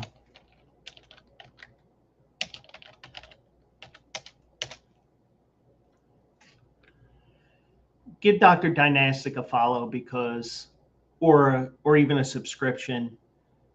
He's got some great stuff there, and you can even create your own player for his league, because his draft is coming up, and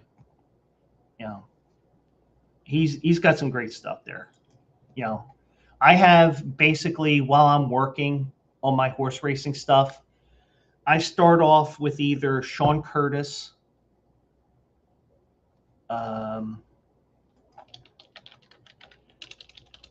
we're totally off the rails here. We're just talking. So if you guys want to bring something up, feel free to do so.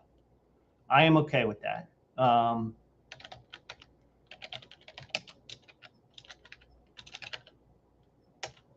I start out with Sean Curtis first thing in the morning. Then I go to, and some days it's to EBC and NYC2.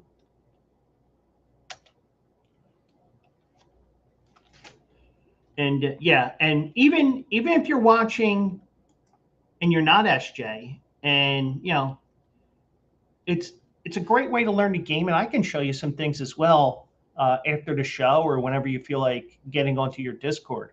So, but do appreciate everybody. So, and then we go to Laptop Hound. He was on this afternoon. He has special drops. And oh yeah, also, I failed to mention this. Also, you can link once you set up your Out of the Park baseball account, your login for that, so you can play Perfect Team or play the challenge mode. You can also link your Twitch to your Twitch to your Out of the Park baseball account, and you get these card drops where you get 5 cards per for all the affiliates that are OOTP affiliates. So let's say I go to Sean Curtis first thing in the morning, which is what I usually do, and I just Ron Popeil it, just set and forget it. Every 15 minutes in the first hour, you'll get a standard pack. And after 90 minutes, you'll get that 5th pack, which will be a silver pack. Now, there's also the OOTP development site.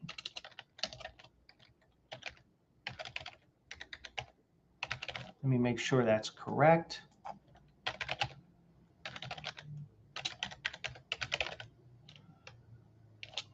Because they were on earlier tonight.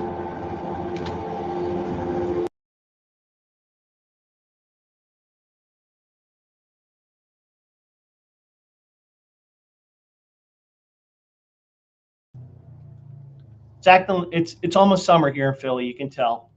Out of the Park Developments, they have pack bundles where every 90 minutes, every time you watch their shows over a week, you get bundles, 4 packs, 4 regular packs, and a silver pack every 90 minutes up until 10.5 hours, where you get your 6th and final pack for the week. Laptop Hound has his own special drop, which is the same setup, 4 drops, 4 regular packs and a silver pack in a bundle, and you get them every 2 hours. So, like for example, today, Mike picks me up, so we go to the casino. I set my computer up so that I would bounce from Allen Ballpark Developments, that one, to Laptop Hound, to wherever I ended up. But so it's a great game. I actually got the Phillies in the playoffs one year on one of the previous games with a 79-83 record. Oh, that whole league was dog crap. But yeah, so I am planning on it, and I did download a lot of my sound drops I want to use that I don't have even downloaded. I just got to do a lot of cutting down because, we do stuff like this. That's on Saturday.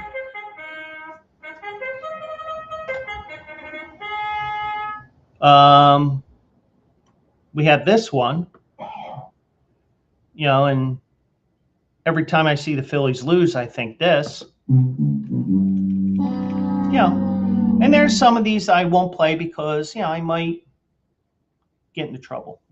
Somebody just might not like it, but yeah. So Dr. Dynastic is a great follow. Everybody I mentioned in terms of Out of the Park baseball and learning the great game, great follows, and little sneaking around, and and I do appreciate each and every one of you.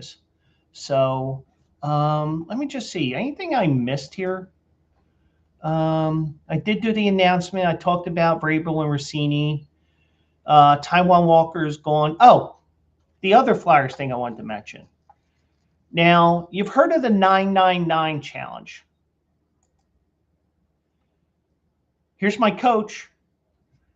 I'm kind of lagging as much as I can.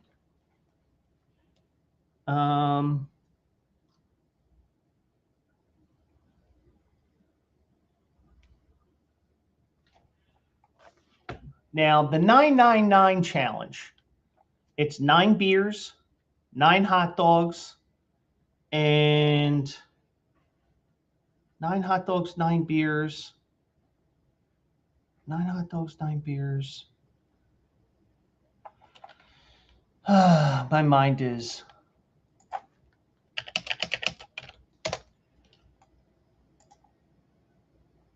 Nine beers, 9 hot dogs, 9 innings. That's what it is. So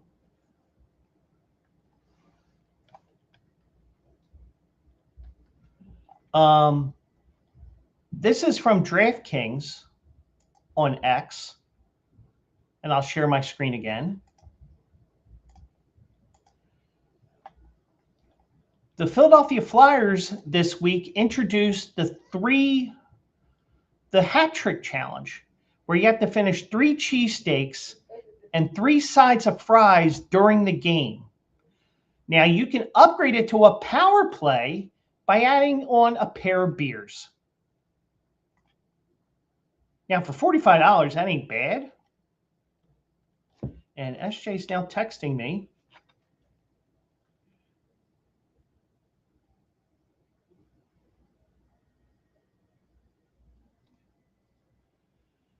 And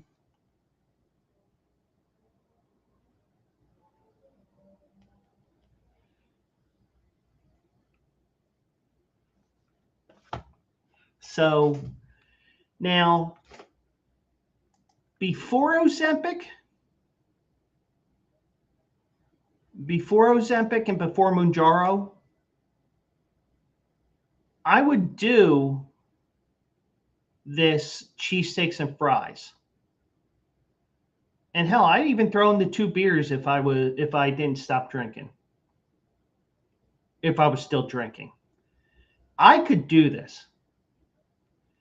Now, the one thing I said was, I think somebody else did follow there. I don't have it in the activity feed here. I do apologize. So if you're following, yeah, I am not good at these raids and stuff, and SJ will coach me on this as well. By the way, let's go back to this for a second. I will go back to it. My name's right there, Joe Quills. I'm a sports streamer. You also see I do horse racing for Bleacher Brothers / Q&A racing. What you see on the bio there is me in a nutshell. A little bit of a goofy guy, like to joke around. What exactly did I say on there? Oh my God, I need help.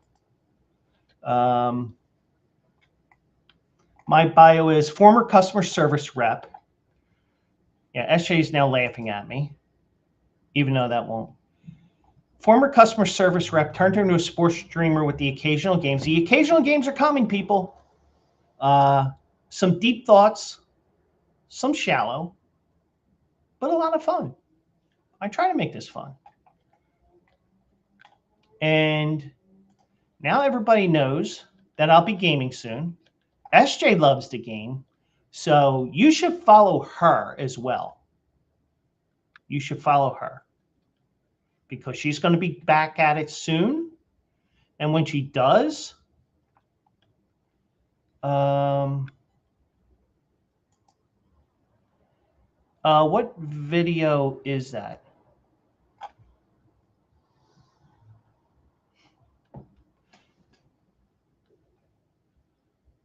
Okay, I'll look at it after the fact.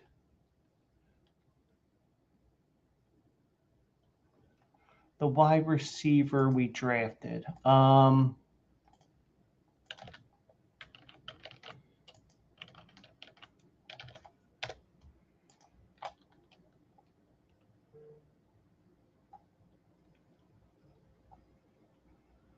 NFL.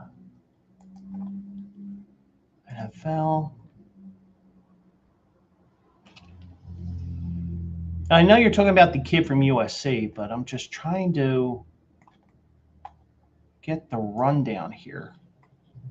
Makai Lemon, okay. Yeah, I'm just trying to figure out, but even more proof that if you think about it, all Diana Russini had to do was her job and not have any extracurricular stuff to say that A.J. Brown will be going to the Patriots. But, you know, but I'm always a firm believer that, you know, if somebody is acting like they do, yeah, and I agree, it takes two to tango. The problem is you have two totally different employment situations where, in Diana Rossini's case, she probably has a conduct code of some sort with her employer. The NFL kind of does, but you're in that gray area. So, but yeah, it's not a fun thing. You know, I mean, I don't wish that on, you know, but I'm just trying to see one thing here.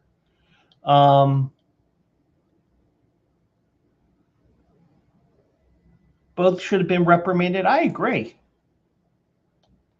But the one problem with the NFL,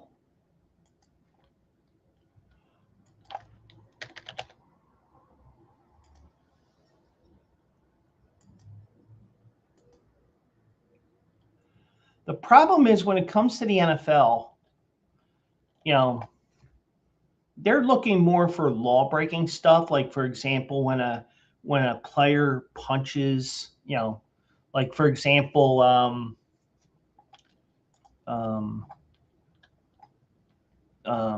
Alvin Kamara punched that person in the elevator at the casino in Vegas when the Pro Bowl was there a few years ago. Yeah, she stepped down. I think she knew there was more coming as well, or she knew it was going to come. And she decided, let me get out of here, because if she's fired, there's other situations there. But if she resigns, or in my case with my job, I took a retirement package, finger quotes, because I'm too young to retire. You know, even though you have that stain on your legacy, you know, you can, but she can still, you would think she could still rehabilitate herself. But I did see one other thing here, and let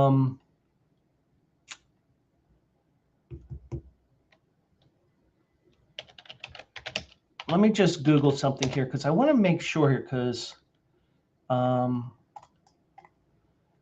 course, we're talking about people that were reprimanded and stuff like this.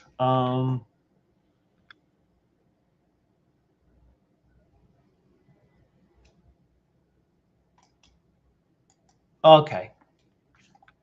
So I saw this on, yeah, it will definitely be tough, because think about it. She has, now she already had that reputation. Then she went under the ESPN umbrella. You know, she was able to keep it anything hush hush. Now you could wonder, because she always seemed to be in Tennessee for whatever reason, but you know, it is what it is. But you know, now does this look good for the Patriots organization? No, because now you have 3 staff members, including one former staff member, if you include Belichick, who had some sort of, you know, sexual issues. Let's just say that, just to keep things under control here. So, But I did see this on Facebook, and I'm like, well, this doesn't look like it's that reputable of a source. So I just Googled it, and this is on Newsday. How do I do this again?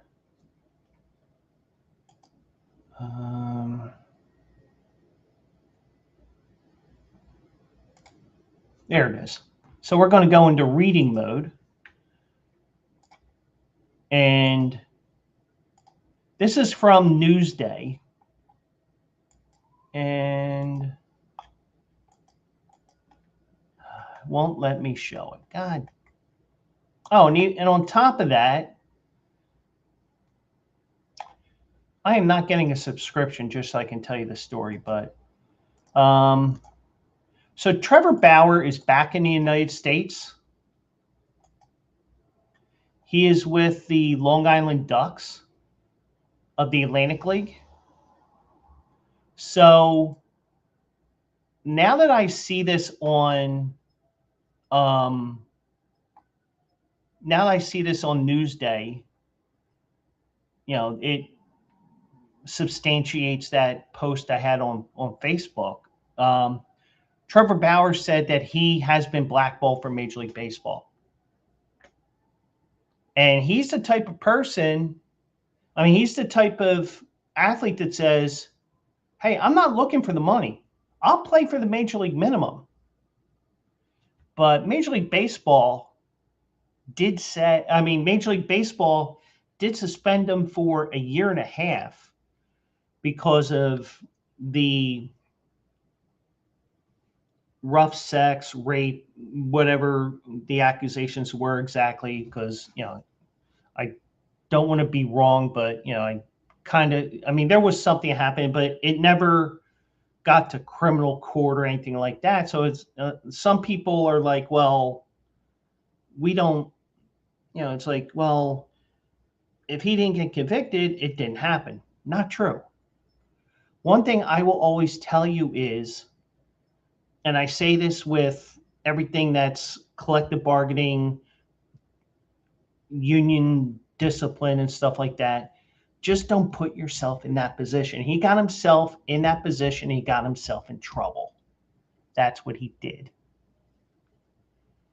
Now, being the pervert that I can be, and SJ will be Googling and stuff like that.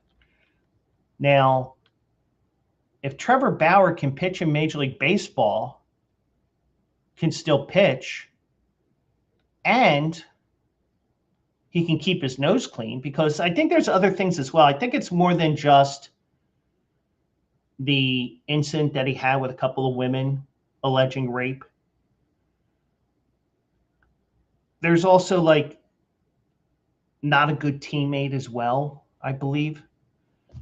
Now, if he can keep his nose clean of that other stuff that people may have said about him, then I'd be okay with him on my team. Yeah, what he did, what he allegedly did, and putting himself in that position got him into trouble. Yeah, I agree, he got blackballed. But then again, SJ knows I border on pervert. But the one thing I will say is, not only would the real reason why I would love Trevor Bauer on my team is because his agent is some major eye candy. And SJ is now Googling Trevor Bauer agent. I guarantee it. And then SJ will say, you're a pervert. So, but, the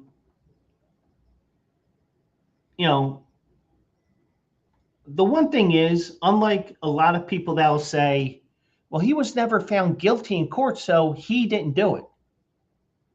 Something did happen. We just can't prove it in a court of law. That's what I would tell you guys. We don't know what exactly happened. We have an idea because, we saw testimonies and stuff like that,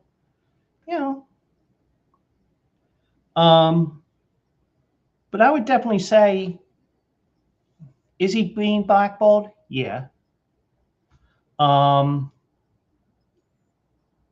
Now, the MLB knows what happened, and I'm sure that even what was mentioned in court that ended up in the media, there's probably more to it, the same way that the Mike Vrabel, Diana Russini affair has really blown up even further.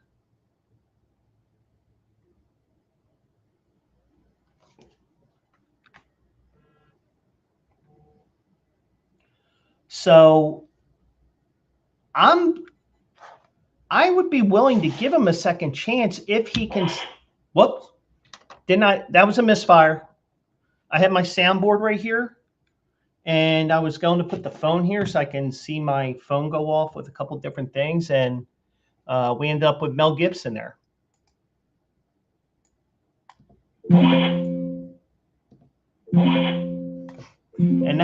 And that was an accidental what there, and I just added a couple more. So, but I mean, I don't know how you guys feel. Do I think he's blackballed? Yes. Now, when we take out the hoping the agent shows up at my team's games all the time, let's take that out of the equation. And I'm going to say this. I'm going to compare it to Colin Kaepernick in a way with my thinking. Because Kaepernick was blackballed from the NFL. But I don't think the problem is signing the player. It's the circus that will go along with it. Now, if Kaepernick ended up back in the NFL, which I think he blew chances because he didn't play in USFL, UFL, whatever minor spring league was available at that time, he could show he could still play. But in terms of all this, I just think that they don't want the circus, because you're going to have a circus when you sign him, because there was a circus in Long Island, just not to the extent because it's some independent league where technically, if you really want to say something, technically, in a way, Bauer is in the Major League Baseball system, if you think about it, because he's not on an affiliated minor league team. He is in what's called an MLB partner league. And we'll probably need an update on Out of the Park Baseball, because I'm going to load my Phillies save, which is going to be a private save because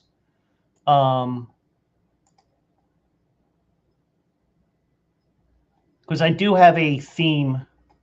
I do have a title for it as well. So let me just see one thing here.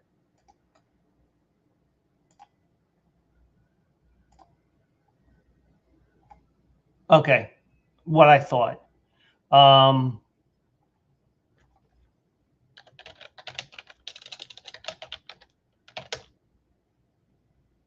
Actually, Trevor Bauer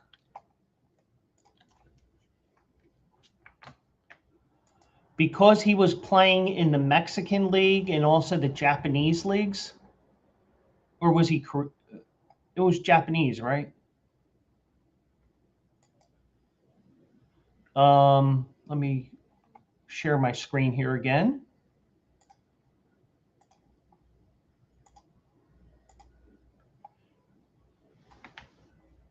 And let me make sure this is picking up. Okay.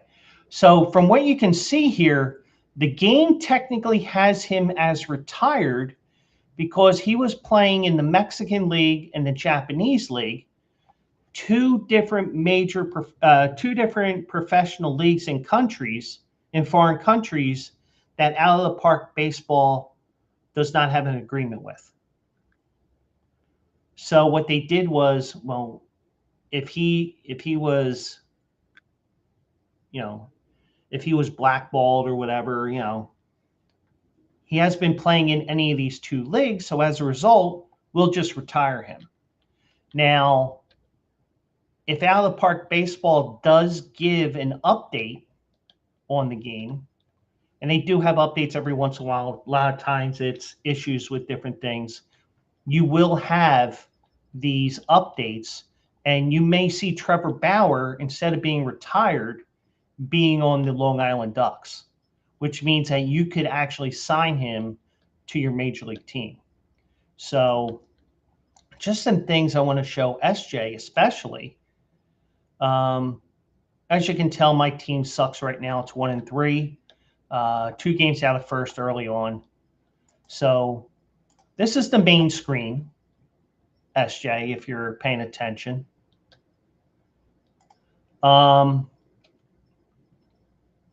You have perfect team here. You have tournaments here. And I was eliminated early in Laptop Hound 6L.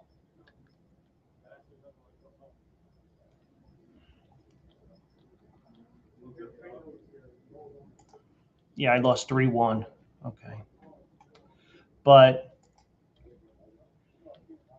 my team name that I use, one of the team names I use is the Philadelphia Unathletics. It's just a little poke at fun because of the fact that they're the Athletics originated in Philly back in 1901. But, little things like that. Now, and everybody plays a different way. I dabble with a little bit of everything. You have the actual game itself, some people will play these seasonal games. Then you get the perfect team. Then you got tournaments here. You have 2 types of tournaments. You have perfect drafts where you can actually do different things with that. And I'm going to show SJ what I do. And you can get in 3 of these tourneys at one time. Dr. Dynastics is a 7-minute draft, so I'm not going to go into that yet. I'm going to go into Laptop Hounds tourney for tomorrow. I'm going to show SJ what these tourneys are like. Now, this tourney has a 20-minute time limit to draft. After lasting, all that stuff there. So when I go in here to draft, wait a second, where'd it go? Hold on. There we go. So I'm going to draft my team here so that SJ can see this. And I might have to change the camera here. So every card here has a rating. Let me go back because I lost the screen here.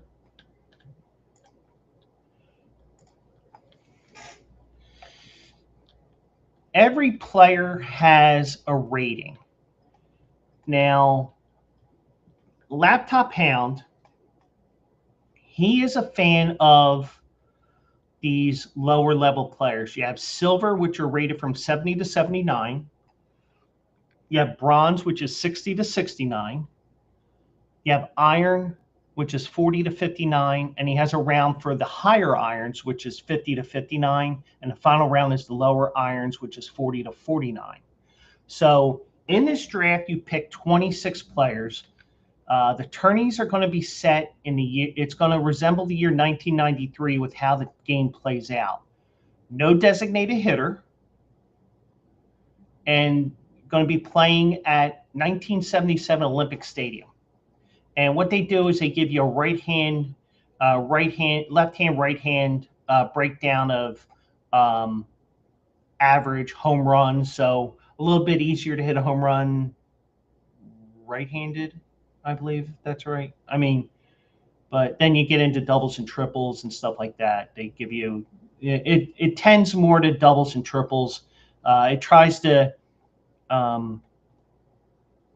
give you the feels of the stadium there. So when you build your team, you try to build the best team you can with the players that you have and the rankings and stuff like that. So, so I'm going to go through this draft here, and I don't care if you guys see this. It's no big deal.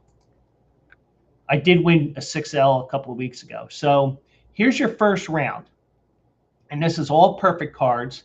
Later in the year, you're going to get 101s, 102s, 103, up to 105 even. Now, the one thing I do with pitchers, I like to go after pitchers that are ground ball pitchers. Now, this is actually a fly ball pitcher, but he's got excellent control. Usually the ratings are 1 to 100. He's got 138, so he's got pinpoint control. Home runs allowed, that's suppression, and he does suppress home runs. So that would be somebody I would consider. Josh Hader, the home run allowed not as good, the control not as good. Extreme fly ball. I avoid extreme fly ball like the plague. So, but I always try to get the middle infield and outfield, the center fielder, to be the strongest in terms of defense. And Willie Mays is strong everywhere with this particular card, which resembles Willie Mays in 1954 when they won the World Series. So center field, he's a 123. His outfield range is 111, which means he'll cover a lot of ground. Outfield error, which means he won't get too many errors, an outfield arm. And those that are still watching, if I'm reading this wrong, feel free to tell me, because trying to help SJ out here a little bit. So so actually what I could do,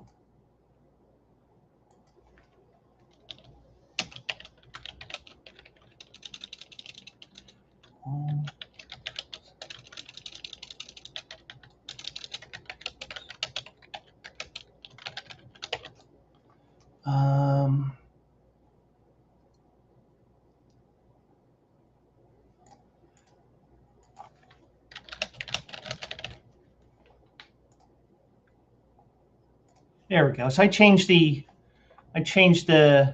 thing to out of the park baseball, because I'm just showing you what I do here. So so a lot of power, a lot of gap power. Okay, I'm going to take them. So what you do is you just click on that. You need one card in this round. I'm going to submit. So then I go to round 2 here. And this is where I start looking at pitchers.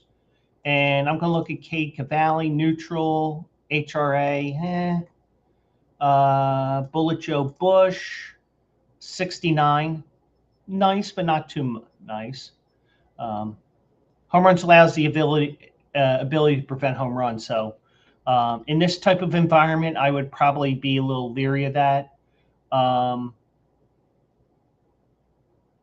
Dwayne Ward, neutral, 80, little things there. So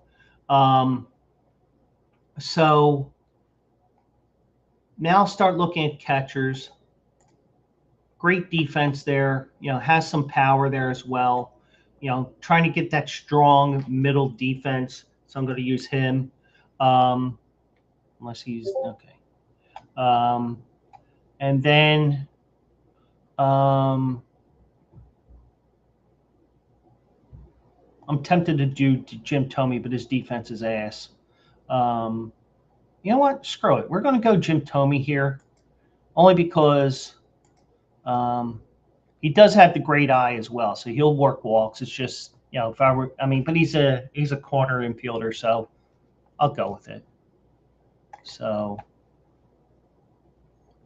do a little something different there, even though I should have went with towards the second baseman there. So what I do here as well, I will go to the pitchers again. Eric Milton, extreme fly ball, I'm avoiding.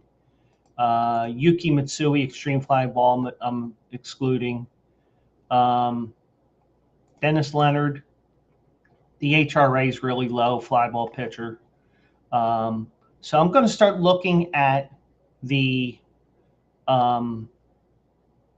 infielders here. Chris Sabo, okay, but he only plays one position. Mike Dorgan, he's an old timer from 1886. Defense is okay. Lourdes Gurriel Jr. can play a couple of different positions there. Does have an outfield arm, plays left field. Rennie Stenick, great defense, middle infielder. I'm going to use him.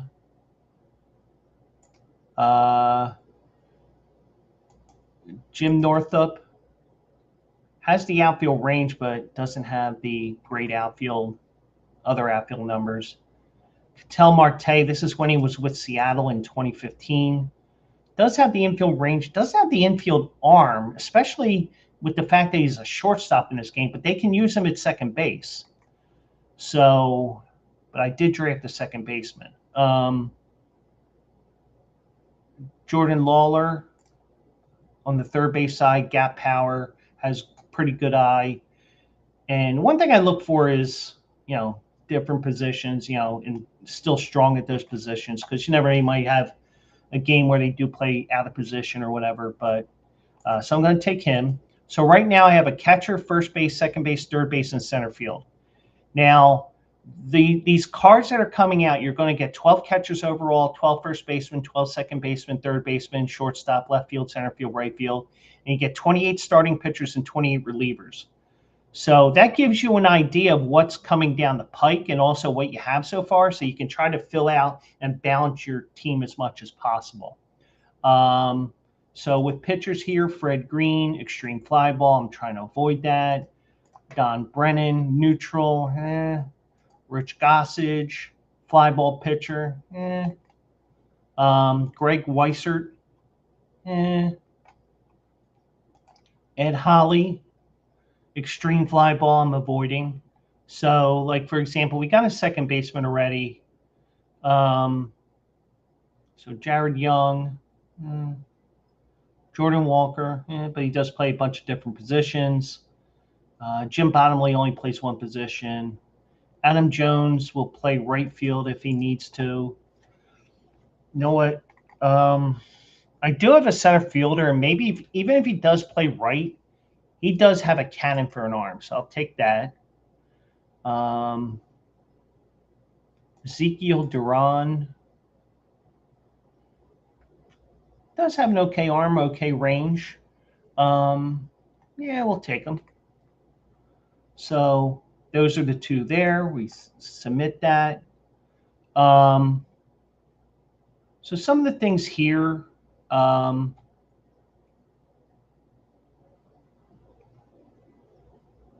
let's see. Luis Arraez can play anywhere, but not too well. Now, if I didn't take a first baseman Ray, I probably would take him there. One pitcher here, neutral. The HRA is pretty good, so I'm going to take him. James Outman. I have a center fielder. Well, I have two center fielders already. Wensiel Perez. Does have some good defense. You know what? Screw it.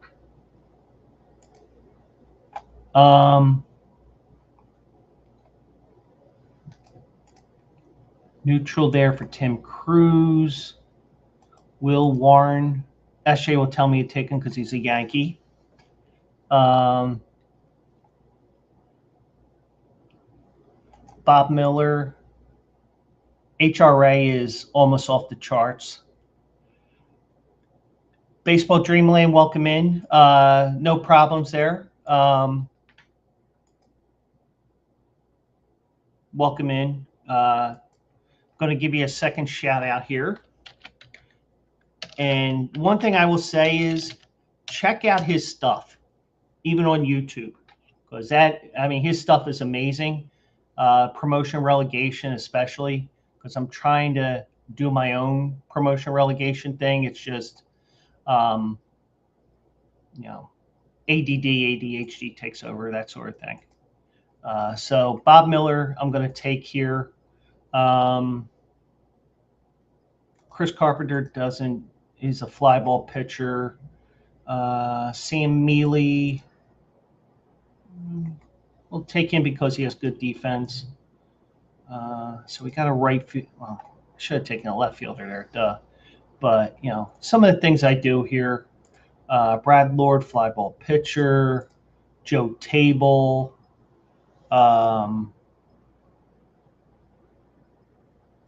Joe Ryan, extreme fly ball with a bad HRA. I'm going to touch him with a 10-foot pole. Mitchell Parker, fly ball pitcher. Logan O'Hoppe has power. You know what? He screens back up to me.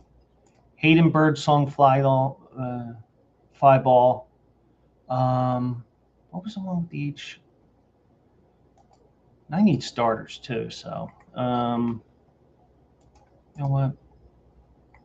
What was the one with the really high HRA that I saw? Or was that last round? So you can see some of the things that they do there.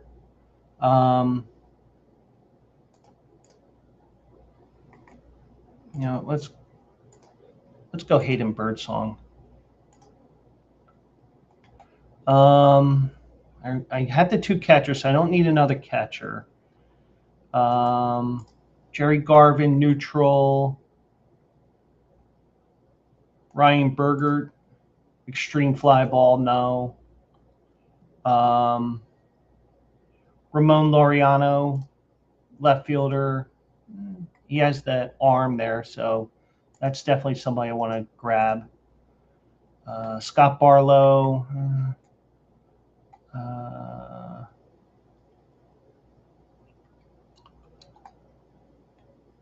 Cody Clemens can play everywhere.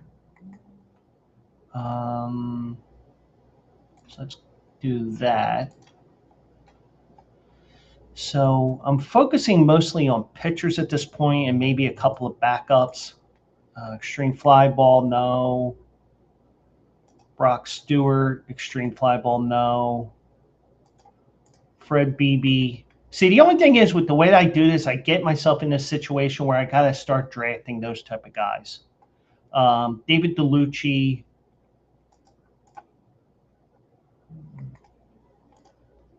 So I don't need any more outfielders. I know that.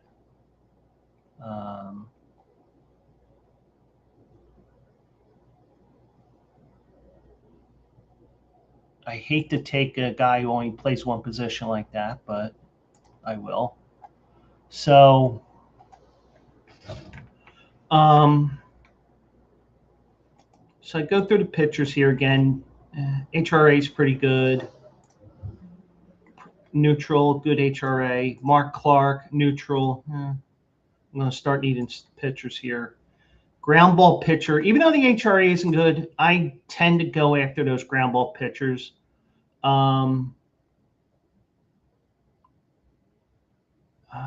Let's see. Joel Payamps, neutral. I'm getting to the point where I need pitching here, so I'm going to go Mark Clark here.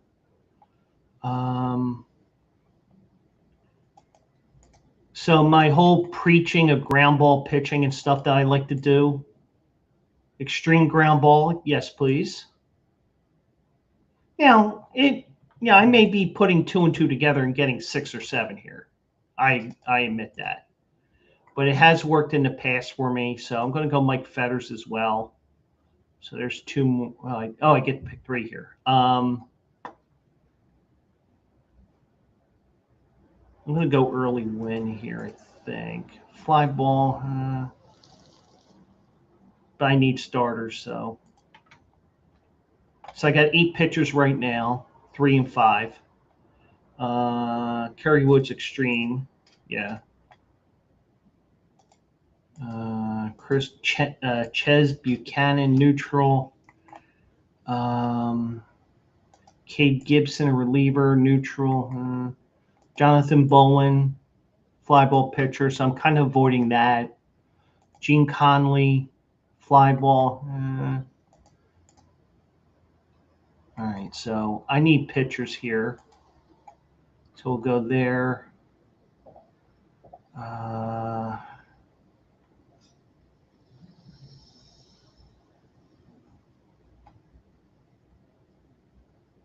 think the HRA is highest on Cade Gibson for relievers, so we'll go with that. So I'm at 10 pitchers now. I need 2 more pitchers. You know, my pitching's going to be horrible. I know that'll probably be another first round exit, but extreme fly ball, I'm probably going to be stuck with that.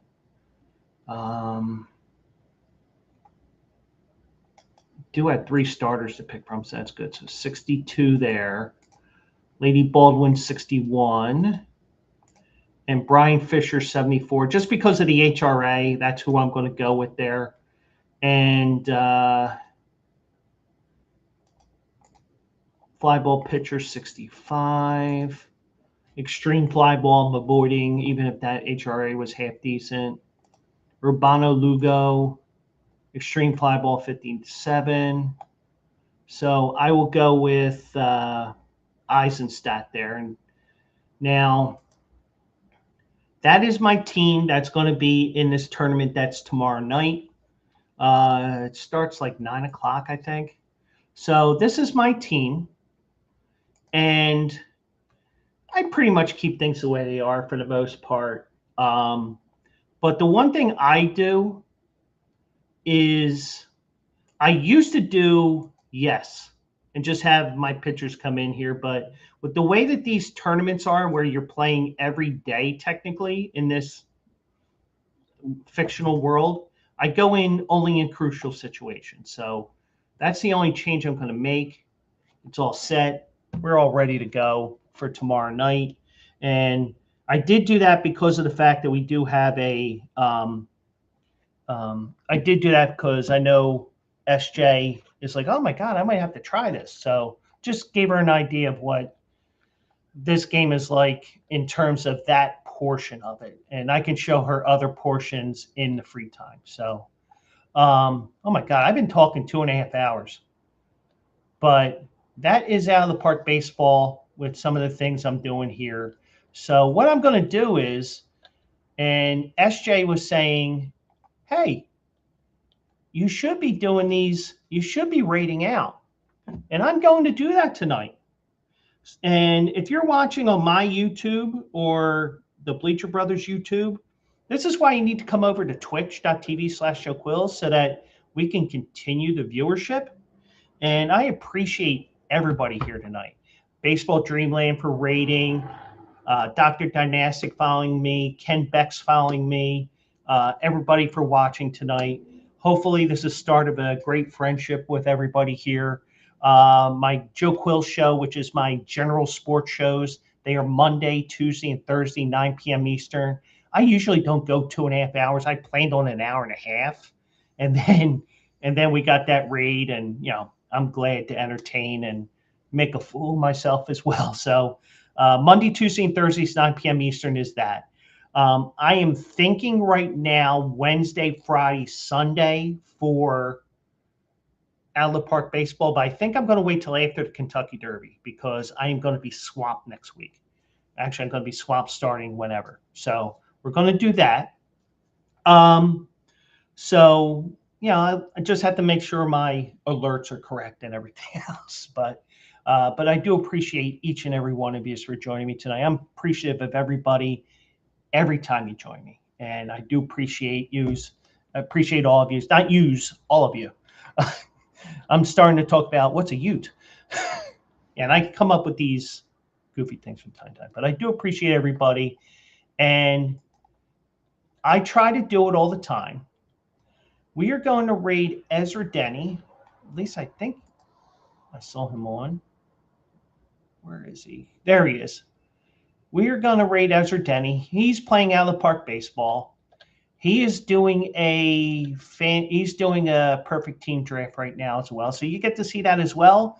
And then he will play Game 19 of the 1987 season between the San Francisco Giants and the Atlanta Braves from Fulton County Stadium. So it's part of his series that's called OOTP After Dark. So I do appreciate each and every one of yous. Joe Quills is all my socials. We did do that. SJ beat me to it this time. So, and I am rating. I have it all set up. And did I read? Hold on. I think I waited too long there. You can tell I don't raid too often. But we're going to go to Ezra. And hope everybody has a great night. Thank you so much for joining me. And I will see you guys on Saturday. And hope everybody has a great weekend. Ezra Denny is next. And I'll be talking horses on Saturday.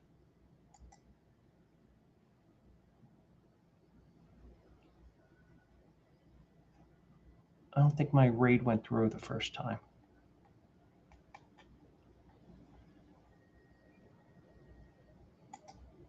There we go.